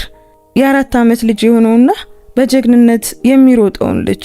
በቤት ውስጥ ማያና ካትሪን ለሰከንድ ቻንስ ፋውንዴሽን ዓመታዊ በዓል ምግብ በማዘጋጀት ወጥ ቤት ውስጥ እየሰሩ ነበር። ዘንድሮ ከሆቴል ይልቅ ቤት ውስጥ ነበር እያከበሩ ያሉት። ይበልጥ የቀረበ፣ ይበልጥ ግላዊ የሆነ። ስንት ሰው ነው የምንጠብቀው? ካትሪን ጠየቀች፣ ኩኪዎችን በሳህኑ ላይ ያዘጋጀች። 73 ማያ መለሰች። ባለፉት 5 ዓመታት ድጋፍ የተደረገላቸውና ቤተሰቦቻቸው ነበሩ። ንግድ እንዲጀምሩ የረዳሻቸው 73 ሴቶች። ያ በጣም ድንቅ ነው። የረዳናቸው ማያ አረመች። ያለ እናንተ ይህን ማድረግ አልችልም ነበር። ካትሪን ፈገግ አለች። በእርግጥ ትቺ ነበር፣ ግን ማድረግ ባለመገደድሽ ደስ ብሎኛል። ጁሊያን ኤልያስን በትከሻው ተሸክሞ በጓሮ በር ገባ። እማዬ፣ አባዬ 2 ኩኪዎችን መብላት ትችላለህ ብሎኛል፣ ኤልያስ አበሰረ። አይ አባዬ ተሳስቷል፣ ማያ ጁሊያንን እያየች መለሰች። 1 ኩኪ ብቻ ነው፣ እሱም ደግሞ እውነተኛውን ምግብ ከበላህ በኋላ። እማዬ፣ ኤልያስ አሁን እናትህን ልታታልል ነው? የኤልያስ አይኖች ተለቁ። ያንን ድምጽ ያውቀዋል። አይ አይደለም። እሺ እንግዲያውስ ሂድና እጅህን ታጠብ። ጁሊያን አወረደውና ኤልያስ እየሮጠ ሄደ። ከዛም ጁሊያን ወደ ራሱ አስጠጋትና ማያን ግንባሯን ሳማት። ስለ ዛሬ ምን ይሰማሻል? ጥሩ ይሰማኛል። ጭንቀትም አለው፣ ደስታም አለው። ይህ ፋውንዴሽን እኮ ያንቺ ቅርስ ነው። አውቃለሁ፣ ቅርስ ነው። ይህንን ለመገንባት ግን አንተም ረድተኸኛል። አይ እኔ ገንዘብ ብቻ ነው ያቀረብኩት፣ አንቺ ግን ሁሉ ነገርሽን ሰጠሽ። ሃሮልድ ከሳሎን ገባ። የመጀመሪያዎቹ እንግዶች እየደረሱ ነው። ማያ፣ አንቺን ማየት የሚፈልግ ሰው አለ። ማያ ወደ ፊተኛው በር ሄደች። በጭንቀትና በተስፋ ቆማ የነበረችው ታሻ ነበረች።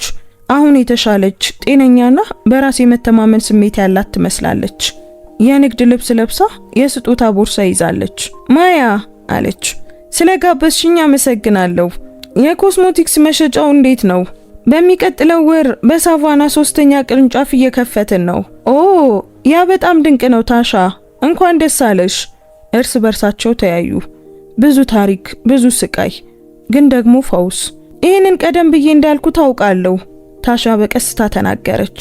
ግን ለድጋፉ አመሰግናለሁ። ለሁለተኛው እድል ልለወጥ እንደምችል ስላመንሽኝ አመሰግናለሁ። ያን ማድረግ አይጠበቅብሽም ነበር። አይ ይጠበቅብኝ ነበር፣ ምክንያቱም እኔ በማይገባኝ ጊዜ አንድ ሰው በእኔ ስላመነ ህይወቴ ተለውጧል። ልቀፍሽ? ታሻ በፍርሃት ጠየቀች። ማያም አመነታችና አንገቷን ነቀነቀች። አጭር፣ ትንሽ፣ የማይመች ግን እውነተኛ ነበር። በፓርቲው ተደሰቺ። ማያ ታሻ ወደ ጓሮ ስትሄድ ተናገረች። ጁሊያን ከማያ አጠገብ ታየ። ያ በጣም ትልቅነት ነው፣ ለሁለታችንም ያስፈልግ ነበር። ተጨማሪ ሰዎች ደረሱ። ማያ ባለፉት ዓመታት የረዳቻቸው ሴቶች። የቤት ውስጥ ጤና እንክብካቤ ድርጅቷ አሁን 30 ሰራተኞች አሉት። የተፈጥሮ ጸጉር ሳሎኗ የማህበረሰብ መገናኛ የሆነችው ሮሼል፣ የምግብ ቤት መኪናዋን ወደ ሙሉ ምግብ ቤት የቀየረችው ቼን። እያንዳንዳቸው ታሪክ ነበራቸው። እያንዳንዳቸው ለህልማቸው ተዋግተዋል። ጓሮ በሳቅ፣ በልጆች ጨዋታ፣ በሴቶች ስኬትና ተጋድሎ ተሞላ። ማያ በረንዳ ላይ ቆማ ሁሉንም ስትመለከት ከፍተኛ ምስጋና ተሰማት። ጁሊያን ከበስተጀርባዋ መጥቶ ወገቧን አቀፋት። ምን እያሰብሽ ነው? ጠየቃት። ስለዚያ ቀን መኪና በፒድሞንት ፓርክ አጠገብ ሲጨስ ስላየሁበት ሁሉንም ነገር ስለቀየረው ቀን። የዛን ሰዓት በመቆሜ ይህንን ቤተሰብ አገኘው፣ ይህንን ፋውንዴሽን አገኘው፣ የምወደውን ሙያ አገኘው። ይህ ሁሉ የሆነው እርዳታ የሚፈልግን ሰው ለመርዳት በመምረጤ ብቻ ነው እና እኔም አንቺን አገኘው። ጁሊያን በቀስታ ተናገረ። እውነተኛ ሀብት በዶላር እንደማይለካ፣ ይልቁንም እንደዚህ ባሉ ጊዜያት በምንነካቸው ህይወቶች በመናገረው ፍቅር እንደሚለካ አስተማርሽኝ። ከጓሮ ማዶ አሊያ ተጣራች። እማዬ፣ አባዬ ኑ ከኛ ጋር ፎቶ ተነሱ። ሄዱ። ሳራ ሰዎችን ለቡድን ፎቶ እያሰባሰበች ነበር። አሊያና ኤልያስ፣ ሃሮልድና ካትሪን የፋውንዴሽኑ ቡድን፣ አንዳንድ የድጋፍ ተቀባዮች፣ ሁሉም ተቀራርበው ፈገግ አሉ። እሺ ሁሉም ሰው ሁለተኛ እድሎች ይበል፣ ሳራ ተናገረች። ሁለተኛ እድሎች፣ ሁሉም ጮሁ። ካሜራው ብልጭ አለ። ያን ምሽት እንግዶቹ ከሄዱና ልጆቹ ከተኙ በኋላ ማያና ጁሊያን በረንዳ ላይ ተቀምጠው በጨለማ ውስጥ የሚጨፍሩትን የእሳት ራቶች ይመለከቱ ነበር። ዛሬ ስልክ ተደውሎልኝ ነበር፣ ጁሊያን ተናገረ። ከአንድ የፊልም ድርጅት ነው። ስለ ሰከንድ ቻንስ ፋውንዴሽን ዘጋቢ ፊልም መስራት ይፈልጋሉ። ያንቺን ታሪክ፣ ሁሉንም ነገር እንዴት እንደገነባሽ። በእውነት $17 ተአምር ብለው ሊጠሩት ነው። ማያ ሳቀች። ኦ ያ እንኳን የተጋነነ ይሆናል። አይ ትክክለኛ ነገር ነው። እኔን ስታድኝኝ የቀረሽ $17 ብቻ ነበር። ያ ምርጫ ግን ወዴት እንደተቀየረ ተመልከቺ። ማያ ጭንቅላቷን በትከሻው ላይ አሳረፈች። ህይወቴ እንዲሆናል ብዬ መቼም አላሰብኩም ነበር። በጣም ይገርማል። ግን ካሰብሽው ይሻላል ወይስ ይብሳል? የተለየ ነው። እንደ ተረት ተረት ፍጹም አይደለም። አሁንም በማን ተራ ዕቃ እንደሚታጠብ እንጣላለን አይደል? ኤልያስም አሁንም ይቆጣል። ፋውንዴሽኑ ያስጨንቃል። ስራም አድካሚ ነው። ግን ቢሆንም እውነተኛ ነው። የኛ ነው። እንደ አጋር አብረን የገነባ ነው። ከነንከኑ ወደዋለሁ። ጁሊያን ራሷን ሳማት። ካጋጠሙኝ አጋርነቶች ሁሉ ምርጡ ነው። ከንግድ ይሻላል አይደል? ንግድ ጥሩ ነው። ግን ይሄ ልጆቻቸው ወደ ተኙበት ቤት፣ ማህበረሰቡን ወደ አከበሩበት ጓሮ፣ ወደ ገነቡበት ህይወት ጠቆመ። ግን ይህ ሁሉም ነገር ነው። ማያም ፈገግ አለች። ይህ ታሪክ ስለ ፍቅር ብቻ አልነበረም። ዋጋ ቢጠይቅም እንኳን ደግነትን ስለመምረጥ ኃይል ነበር። በንግድ በፍቅርና በህይወት ውስጥ ስላለው አጋርነት ነበር። እርስ በርስ ስለሚያስፈልጉ ሳይሆን አብሮ መገንባት ስለሚፈልጉ በየቀኑ እርስ በርስ ስለሚመረጡ ሁለት ሰዎች ነበር። ማያ እንዲያድናት ጁሊያን አላስፈለጋትም። ራሷን አድናለች። ነገር ግን ህልሟን የሚደግፍ እንደ እኩል የሚያያት ከሁለቱም የሚበልጥ ነገር እንድትገነባ የረዳትን አጋር ማግኘት፣ ያ ነው እውነተኛው የፍቅር ታሪክ። ውድ ቤተሰቦቻችን የዛሬው ታሪካችን በዚሁ ተጠናቋል። ታሪኩን እንዴት አገኛችሁት? ወደዳችሁት? ምንስ ተማራችሁበት? እስኪ ኮሜንት ላይ ሐሳብ አስተያየታችሁን ጻፉልን። በዚህ ታሪክ ውስጥ እናንተ ጀግና የምትሉትስ ማንን ነው? የወደቀውን ሰው አንስታ ወደ ቤቷ የወሰደችው $17 እስኪቀራት ድረስ ያላትን ሁሉ የሰጠችው ማያ ቶምፕሰን ናት? ወይስ $17 እስኪቀራት ድረስ ያገዘችውን የረዳችውን ሴት ወደ ሚሊዮነርነት የቀየረው ጁሊያን እናም ህይወት የሰጣት? እስኪ ከሁለቱ ለእናንተ ጀግና ማን ነው? ኮሜንት ላይ ሐሳባችሁን ጻፉና እንወያይበት። ውድ ቤተሰቦቻችን ታሪኩን እዚህ ድረስ ካዳመጣችሁትና ከጨረሳችሁት ጨርሰናል እያላችሁ ጻፉልኝ። እንደዚህ አይነት ድንቅ ታሪኮችን መስማት የሚያስደስታችሁ ከሆነ ደግሞ ሰብስክራይብ በማድረግ ቤተሰባችንን ተቀላቀሉ። በየቀኑ የምንለቃቸው ቆንጆ አዳዲስ ታሪኮች እንዲደርሷችሁ የደውል ምልክቱን ተጫኑ። እናመሰግናለን። እንወዳችኋለን። ቸር ቆዩን።